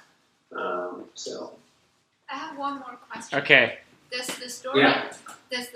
come up to you as the game changes a lot, or it's basically maintain what you started with? And also, if you're starting with next game, are you gonna have a consistent story first and then make the game, or you wanna make the game as the game growing and make up the story? So the story in Whiplight was, like the key points were kind of there pretty strongly early on, but there was a lot of gaps to fill in between throughout the process. So there was a lot of connective tissue we had to make between the things that we actually wanted to convey. There's ideas for set pieces and ideas for, the feel of a certain area, or like what this area might be, or why it was affected this way. But again, a lot of that connective tissue and fleshing out that world in a significant way happened throughout the course of development. So with this game, with the next game that we're building, a lot of the story is already in place, and so there's not a whole lot of that that I've been planning to do. Like, I've been trying to invert the process for it. Is that because it's easier to have a consistent story and then build up upon it? Not necessarily. I mean, like, I think with Hyperlight in particular, again, like having those like key crucial moments and points that we want, and like the core there up front was very strong and influential, but I think it helped our process to be a little more flexible with that stuff, because we didn't really know how we were going to build this world out, because it was our first game together. And so being able to have a more flexible base to work with, as far as like where things are going to be, or exactly how things happen in this place, whatever else, I think worked to our advantage in a lot of ways for Hyperlight. For the next game, the reason why I went invert is because I know pretty precisely like what we want to do and how we want to do it. Thank you. Yeah. Before we go, I just want to ask what your favorite color is. I like teal a lot. Yeah. Oh, yeah. Then one more add to that. So we're trying to pick out our game for next month. What would be your dream game recommendation for a? What should we play next? What should we play next? We're talking a lot about Cuphead. What should you guys play next? Yeah. Could be anything. Could be obscure. Could be. I mean, do you guys have like a time frame in mind or anything? We try to do it in a month, with like working lives. Okay, and do you have like does it have to be this decade or something like that? No, we switch it up. Sometimes we do recent games like yours, but other times we throw it back. Yeah. We played Final Fantasy VI one time. That was hard. Fallout 2. Yeah. Okay, how about... Oh gosh, you put me on the spot on this question. You could play. Shoot. I mean, why not play Half-Life 1? That's a good one. Yeah. I just want to know what you've played already. Oh, here? Oh, here. Sorry. Oh, wait. Like the month-long. Yeah. Well, we can talk about that after we let Alex go. Oh yeah, the last 2 games were Fallout 2 and then you could. Gone Home. You could just look at the Facebook group and scan through. But yeah, we'll talk about that. Another suggestion, I guess, and maybe that would last a little longer, is Demon Souls. It's a good one, yeah. That's also good. What about Public Enemy Unknown Battleground? That one, everyone's playing that one. We gotta give games that don't get the spotlight a chance. Okay, we'll discuss. All right. Well, Alex, thank you so. Thanks a lot, man. Yeah. Yeah, thank you so much for joining us. We really appreciate your time, and it's really great to have a chance to talk to the genius mind behind the game we're playing every once in a while. So, thanks again. Can you guys do a little hand? Thank you. Thank you. Thank you. Yeah, have a good evening. Yeah, have a great weekend. Oh, we have a drink. We made a custom drink for tonight. What was it? What's the drink called? It's the Corrupted Colossus. Corrupted Colossus, and it is what is it made out of? The pomegranate shrub and beer. Pomegranate shrub and beer. I think With- one of those is a vinegar. With pomegranate seeds in it. We always have a custom drink. So We decided to go with the crimson theme this time. Cool. That sounds like a delicious drink. Cool. All right. Yeah, sorry we can't share it, but if you ever end up in New York, hit us up and we'll make you one. All right, appreciate it. Thanks, guys. All right, thank you. Bye. Bye, everybody. Cool. Well, that was really nice. Yeah. All right. So let's get. I want a drink.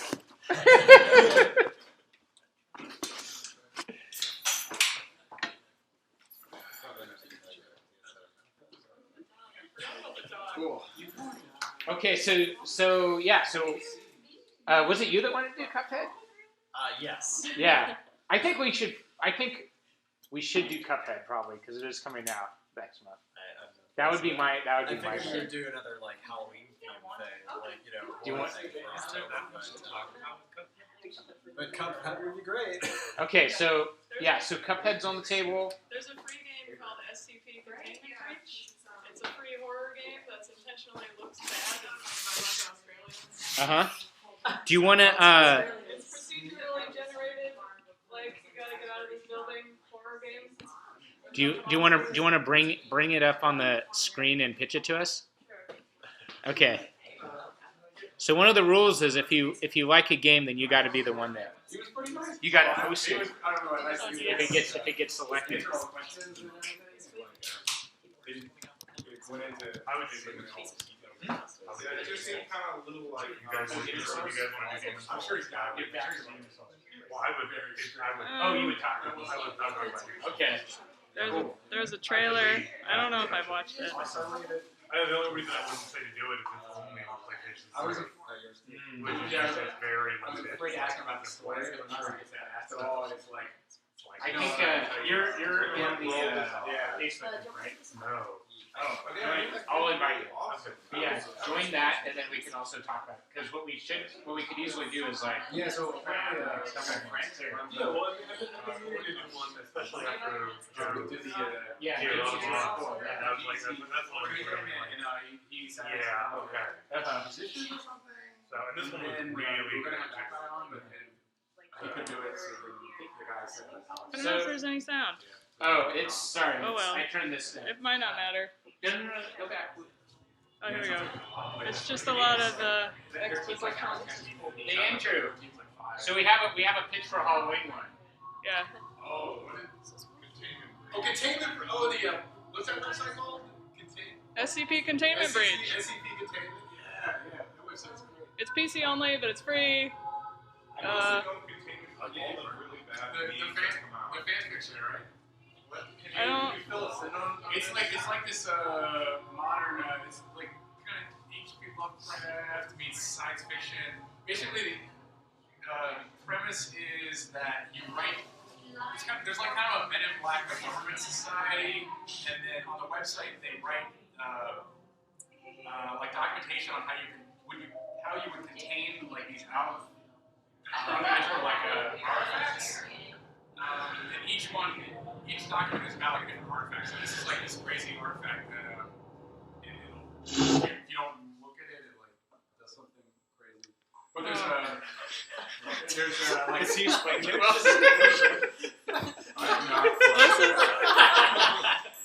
This is the gameplay. Yeah.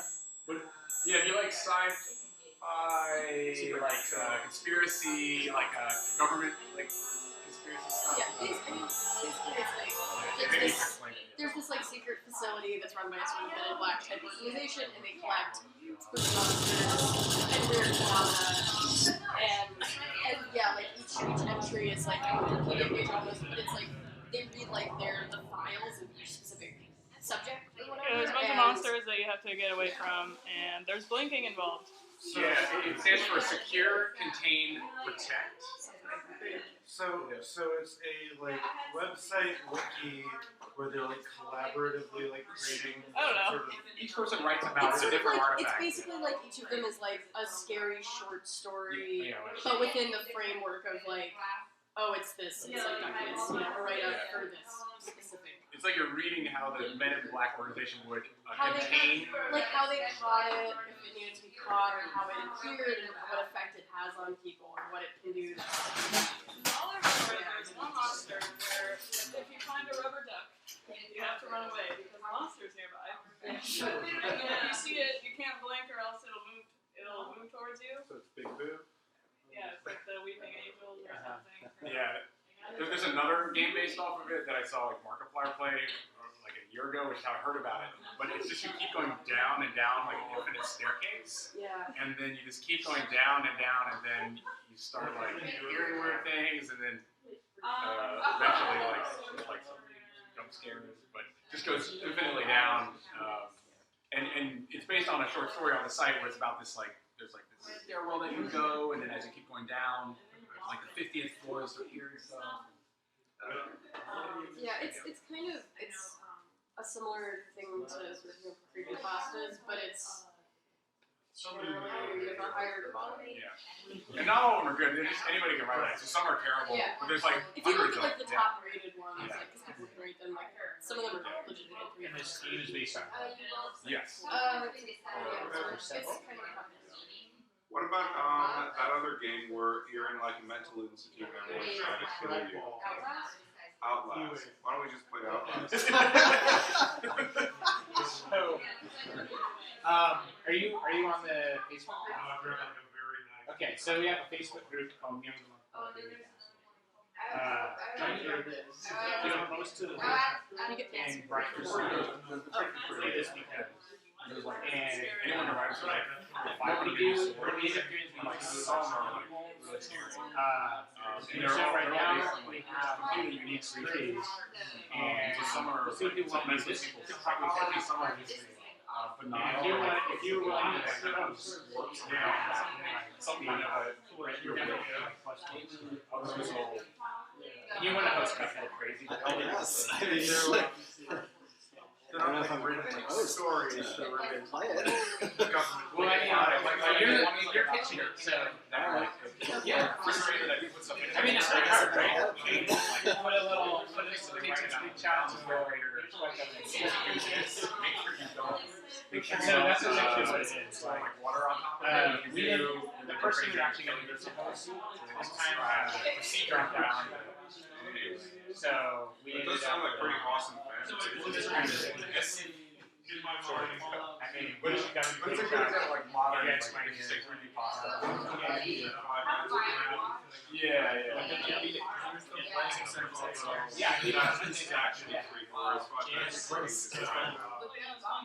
Okay, from John. Hey, Lindsay. Hey, thanks for coming. Because you really played all the way through. Not that hyper. Oh yeah, The meeting turns into like arrowing. If we can maybe somebody knows somebody like how great the guys play about a game, we'll try to get together. So the coolest one was read-only memories, like 3 people that were, I don't know if you played that game. Yeah, 3 people that worked on just to talk. So a couple people will do it.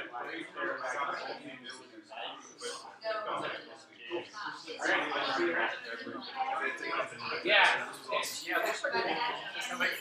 I asked, like, we asked him a bunch of times about like how cool he was, but it looked like so much energy that goes into it. Like, I guess the rest of the team was doing like normal hours, but there's so much love and I thought it was like really amazing that he was like, basically it was really collaborative and everyone had like such like an auteur sort of thing. I guess so. I guess he did everything. When I was reading, I was seriously reading the job. All right, you're the graphics guy, but also you got to do this. You got to do this. You're not expecting to be able to be playing the game and into the game and like take your story ideas. That's so sorry. Yeah, great team. I mean, it's the best musician they could have found. Masterpiece. That other programmer. I guess he's a programmer too. Yeah. But the samurai guy was a good fit for the action sequences. Whoever their animator is, it's like, I don't know how they do that. Like super fast.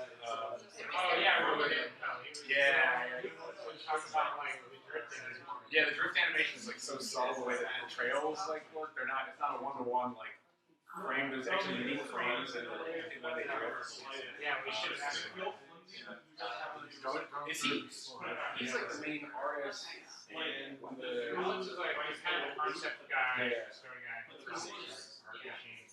And I think this was so from the videos I was watching. He wanted to make this game with one guy. Yeah. And it brought basically brought people on board. That's awesome. I could have brought literal heart machine. You could have brought that up. I didn't really feel like talking about the heart. Yeah, he didn't really go into it. Yeah. So gonna die, guys. Yeah, I mean, it's just he talked. I'm not worried about that. I feel like they talk about it in so many interviews already, and also it's personal. Like, So I didn't like do any background research to see like a terminal disease and like what's his estimated life? Said that when he died. Yeah, that's how I heard about it. That Vice episode. Yeah, like that Vice episode where they just talk about like how this guy is so engaged and how he used his disease to. Yeah, it was really cool. It was kind of like Herman, like I said. My whole like winter couldn't like drive it. Yeah, the whole bike thing was. That's like a cool hardcore, which I guess. Yeah, I didn't see him in that later. He was part of some other guy. Like I don't know how he would apply it. He sort of followed the process for him. It might have been one of those videos, Frank.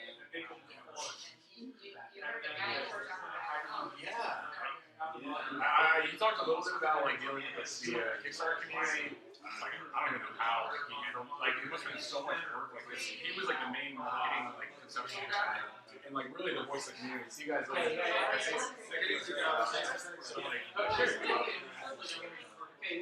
you gotta be like so giving to the hours you gotta put into work, and you also gotta give to like use time to the community of people. That care about the work, like maintaining the relationship with people are Staggering amount of funders. Like I remember the credits gives you like the fast forward button, and I'm like click fast forward for like 30 seconds stop. It's like I've gone ahead one letter. Yeah, John was saying if you paid $10 extra, you never got his name in the credits. Did you get the credits? No.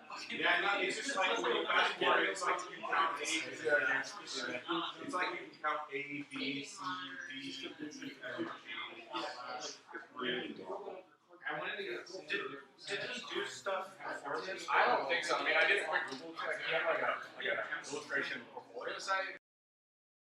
More like fine arts illustrations and like some random video game stuff, but not in the style. More like kind of contract stuff. It didn't look like he was part of the Yeah. So how did he get so much support? I don't know. It's really good. Good little luck. Their trailer is like. Yeah, thanks for coming to see you guys play. That's awesome. Hey, what's that guy's name again? Alex something. I don't know. I want to write it down and look him up. If you just Google Hyperlight Drifter and it'll pop right up. Alright. But Alex is his first name, and he's the main dude. He's the guy who created this? Yeah, he's the main. Yeah, the main. He's the director basically. Oh my god. I know.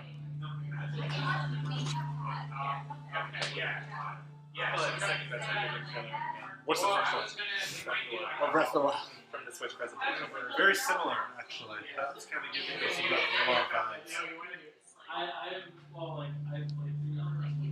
Come on. Who can beat that? Music's so good. I guess I'll do it for the club. Yeah, I mean, if you want to, yeah, like just post it on the Facebook group. You know, they might go like whole line. It was great. It's crazy. This is so far along too. It's just a Kickstarter trailer. And yeah, it was like how many years after this? I think it's like about 3 years. This is 2013. And it still looks good. I feel like they got it done in a pretty decent clip. Like, It always gets down to it. So you're not on the version. I just always come down. Everyone slashes way different. yeah, they had little XP numbers popping up. Oh, there's the robot thing. Yeah. It could be. It's perpetually always saying.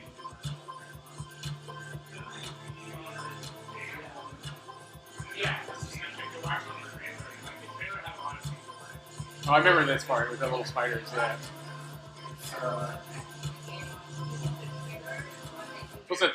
That always reminds me of a Princess, not Princess Mononoke, but Nausicaa the Wind. Those giant slugs at the end. The ohms, yeah, those ohms. Yeah, I'm like looking at this and seeing both how similar it is to the finished product, and also like how much better the finished product looks. Like the sword fighting like so stiff there, and it's like so insanely fluid. Yeah.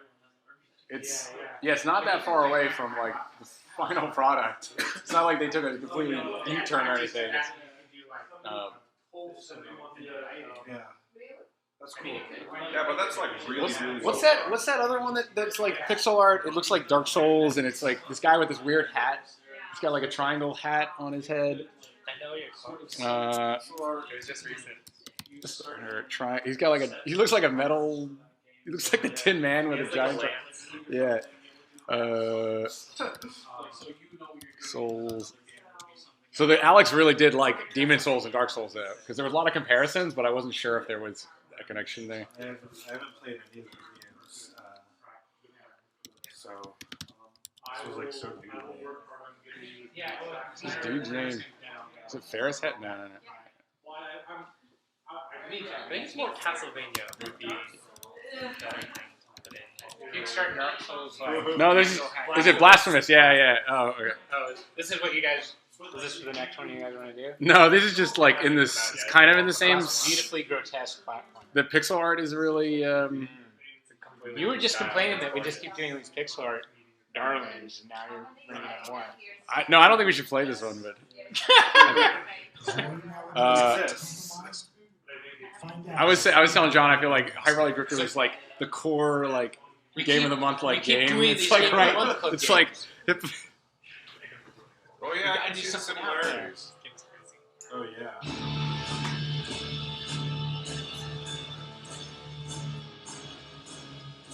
Oh man, this does remind me of like weird Sega Genesis. Oh, it's got that color. Or like Turbo Graphics, like yeah, kind of like creepy because you don't understand it. It's from another country. Eastern European. Yeah. Bizarre. Yeah, that's just typical Ukraine. Oh, God.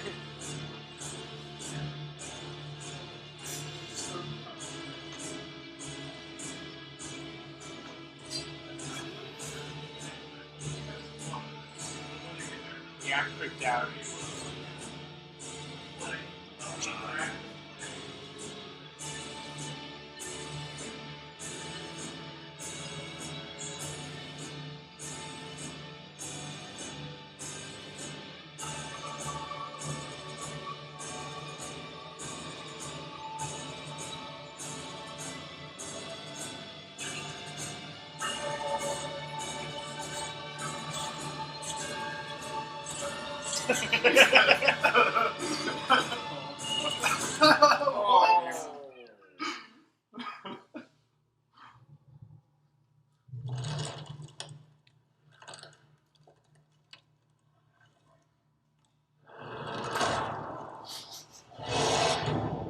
Yeah, that's so like creepy. It's really uncomfortable.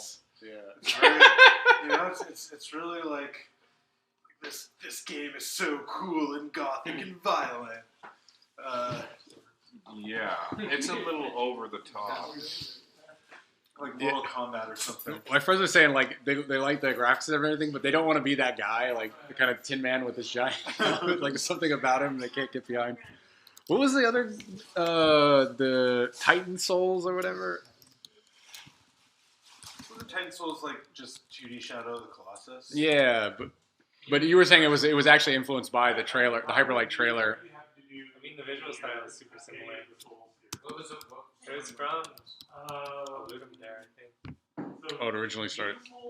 It's like there can be only one, and that's why you have one arrow in the game that you have to shoot and then pull it back to you. Oh, and you got to pick it up. Yeah. Oh yeah, the pixel art's not nearly as elegant as Hyperlight. It's like a similar palette. Yeah, it's muted. This feels even more Zelda. He's got like a little dash.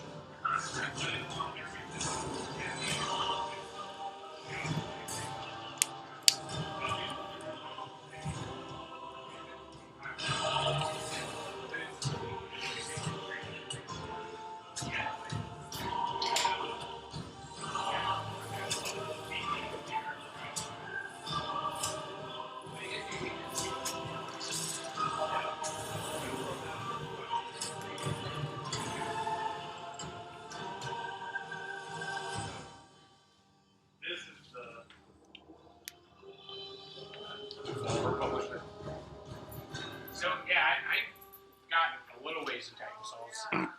What was the other one? Owlboys was on the list. Yeah, Owlboy. Owlboy was like Owlboy is beautiful.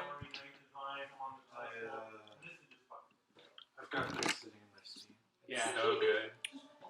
So one thing I found out is that I keep rebuying my Steam games. I buy them and then I don't unlock the keys, and then I should really get this game. And so I bought Hyperlight Drifter twice and Samurai Gun twice. The guy that made Samurai Gun gave me a key for a show. I had 3 at one point. That's nice.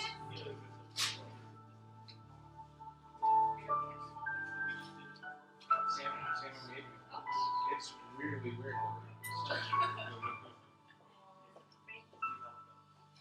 Looks like red. Like this pixel style is like totally different. It's like coming from a different place.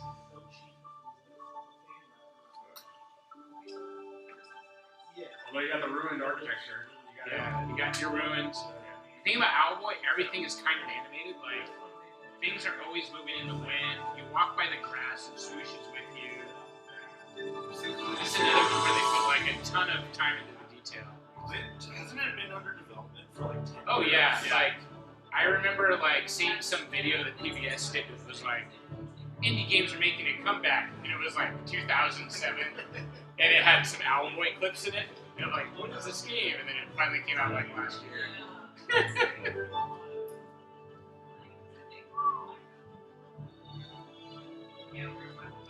release date was announced like the same week as Final Fantasy 15, and everybody was like freaking out because it was the decade-long game coming out last Guardian 2. I do see some references to some Miyazaki. Like, very Miyazaki. Miyazaki's in all these games. Miyazaki's in all these I mean, games. it was definitely. He's just making them into It's Hyperlight. It's in.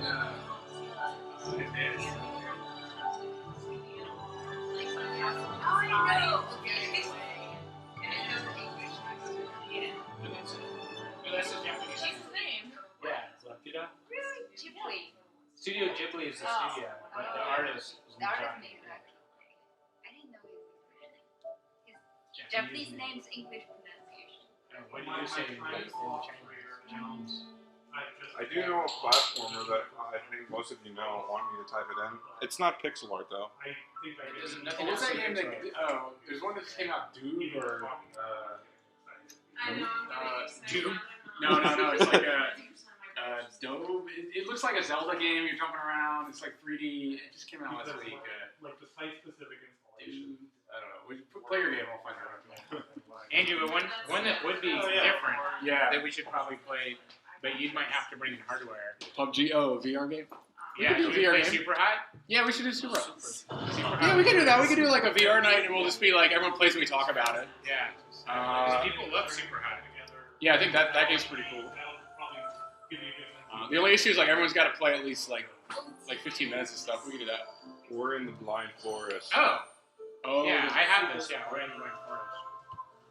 A game that's like this is also Rain World, which came out recently. Rain World? Yeah. Oh yeah, it's like Rain World. Yeah, and then what's the name work on it? Yeah. This is a platform. Ori in the Blind Forest. You can play it. I bought it already. Yeah, it's the prettiest game I've ever seen. His name in Chinese is Gong Qi Jun. Oh, Hob. Hob is the game I'm thinking of. Hob. It's top-down, right? Yeah, it's like. It's from the Torchlight guys? Maybe. Let me check. Runic games? Yeah. Yeah, I guess. Oh, it is them. Okay. I didn't know that came out. I saw it when it was announced. It just came out, yeah. Well, what's that other game that kind of reminds you of it? Rainforest? Rain World. Rain World, yeah. Rain World, one of the person that did the art used to be Son of Baby a- Castle. But she moved to Seattle once that became a real game with real money and a real job. Because I just found out the French and German numbers.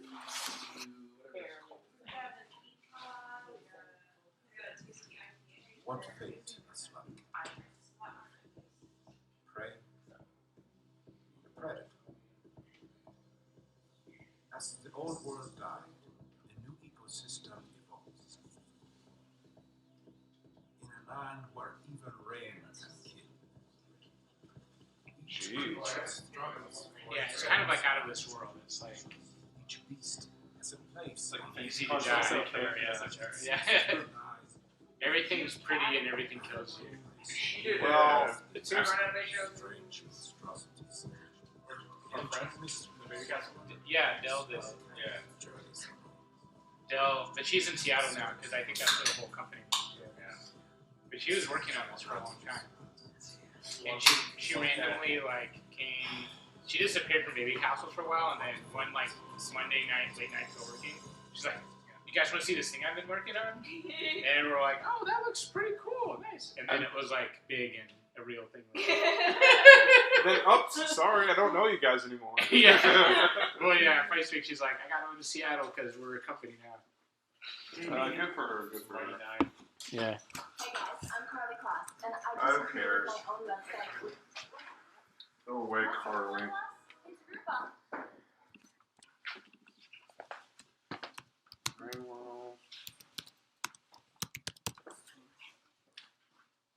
Anyone play PUBG?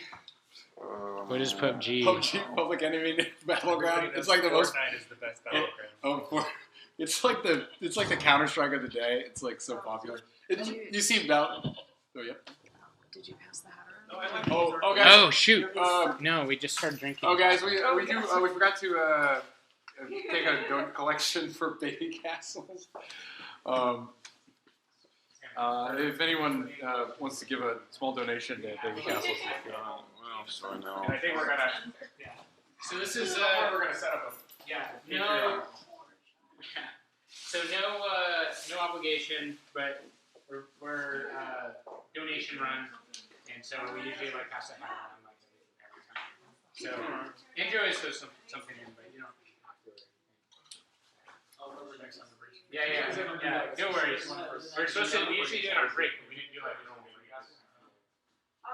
Usually, yeah, we'll do it like. Yeah. So. What other games do you know that you want to share with us? What? What other games do you know that you want to share with us? So it was like by the creators that did Super Meat Boy. That did another similar. Oh, what do they do? I mean, they're doing another Super Meat Boy game. Super Meat Boy 2? It was like very similar to Super Meat Boy, but it was like close up apocalyptic. Yeah. It's the Binding of Isaac. Oh, the Binding of One of the guys did. The Binding of Isaac is so dark. I think this is where they like show Owlboy, and it's like 10 years before. Angry Birds and Owl. And They're just talking about how Mine's great never been games are changing, and Games have changed. games are becoming. Games they, ever they change. actually. This is like This is one of the guys that started doing games. Games never change. It was called The End Is Nine. It's like very. Yes. Oh, this is that Owlboy thing you were talking about? Yeah, like this is 2011, and PBS is like, there's this gaming renaissance. I never saw this documentary. Yeah, it's like It's kind of like indie games. Indie game, yeah. and Indie games. they reference as they talk. They like reference different games like that. Hey, That's Zelda. going on. Games And have like been around for thousands of years. Eric Zimmerman, you've probably seen that guy if you ever gone to any of the NYU talks. This guy was popular 10 years ago, too? I don't know if he's popular. We are now entering Angry Bird. an age of play. The problems facing the world Age of today, play. more and Yeah, more we're in the age of started. play. This is like almost 10 years ago. But I mean, it was like there was a big renaissance, like in the Engage with that system, like around like 2000. Once Cave Story came out, basically. What's my opponent gonna do? Cave Story. We never did Cave Story. Cave Story was like 2005. I played in 2005 because I was cool. I played it shortly after. Wait, we haven't exactly played like a Caesar or one of those city civ builders, or like Cleopatra or like Emperor. I would love to do Or like Tropicalia? Sim City. Oh yeah, Tropico. What is it called? Tropicalia? Tropico. Tropico, yeah. Tropico. Yeah. Glorious people. The music of that's amazing. Yeah, I love it. It's good old salsa. Sort of fairly involved things where you had to sit down for hours at a time to play. And we knew that video games were primarily for young men. Then in 2005, all of this sort of fell apart in one swoop. We started getting a new console like the Wii, which wasn't actually sold on better graphics than the previous console generations. And we started being able to get games in all kinds of different sizes through all kinds of different channels. Suddenly you could sell games that had an entirely different kind of visual aesthetic. Very openly were made on the cheap compared to Oh, that's that game, yeah. That's Super whatever. Sword and Sorcery. Super Brothers. Yeah. Super Brothers. So this Swords and Sorcery. Yeah. I'm a noob at indie games. Sorry. I wrote a story about the game. It has the iPad version. How they want to use this. Yeah, somebody built this like Starship Enterprise in Minecraft. Yeah. Whole computers. You allow themselves what they want to do. I feel sorry for them. And you allow the players to decide. The creators of the Sims. No, The people that made the Starship. Yeah, in Minecraft. they have too much free time. Experiences that they can offer people through interactivity that passive media can't. I like games that are forced. I was actually literally explaining Flower to somebody earlier today. We have like a faculty like mixer. This guy's like video games. Like my friends make it think it's like a video game, but it doesn't have a goal. It's actually a video game. I'm like, I don't know. I don't know. Bioshock. Oliver wants to do that one. Bioshock. Bioshock wasn't really scary for me when I was first playing it as a kid because I would just shoot anything that moved. The training level and subverting it. And it's like, what if you can't trust the game? What if this soothing voice that is guiding you and teaching you how to play is actually part of the story. It began to leave little environmental clues for you. You could step outside the levels at some point and see where those the cake's alive. went crazy and wrote on the wall. Did you ever see the XKCD where the guy's like, I need to buy new computers? Like, I'll just buy games. I will always play games that came out 10 years ago. And then the friend is like, I can't see any downside to that. And then it's like 10 years later, and he's like, did you know the cake is alive? That became a really bad internet. Oh, that was a cactus guy, right? Syed is one of the co-founders of Dating Customers. Oh, really? Yeah. I've never seen him. He's not involved anymore. Like he left like 2000. Oh yeah, that was when Cactus was really like popular. Cactus Squid does some really cool stuff. He's the Hotline Miami guy. Yeah. But before Hotline Miami, like all his older stuff. Yeah, my friend was really into him, and like he would put out like a game every 3 weeks or something, and they were all. This was an Adult Swim game where you were like a human who thought he was a car, and you drive him around. It was not very good. But you race other humans that think they're cars. But like his stuff is like that. It's like really before Hotline Miami, it was super creepy. Yeah, I think it's like purposely drawn crudely. Oh yeah, it's like grotesque. We put a Norland, which is a cactus figure. Yeah, we had it in the gallery show back in California. Your partner dies. There's a part where like you drink beer and then masturbate. Oh, that's the one where you're the guy, in the Norland, and you like, it's like depressing. You gotta shoot yourself or something. You're like super depressed. Yeah, that one was kind of dark. Yeah, and then you have to masturbate. Yeah. Pee on the ants. Oh yeah, that's hilarious. Gyro Bear premiered at Indie Castles, I think. Where you play as a bear trying to get food in a car. But you have like one. Oh, bear! Yeah, that's a great name. Gyro Bear. It was a Ludum-Dare game originally. The biggest thing that games have to say about us is that we love journeys, and that we love growing. That's what I think is telling a narrative about your life through this lens. So do people want to do like a horror game, or they want to do Cuphead next month? I was gonna do a poll.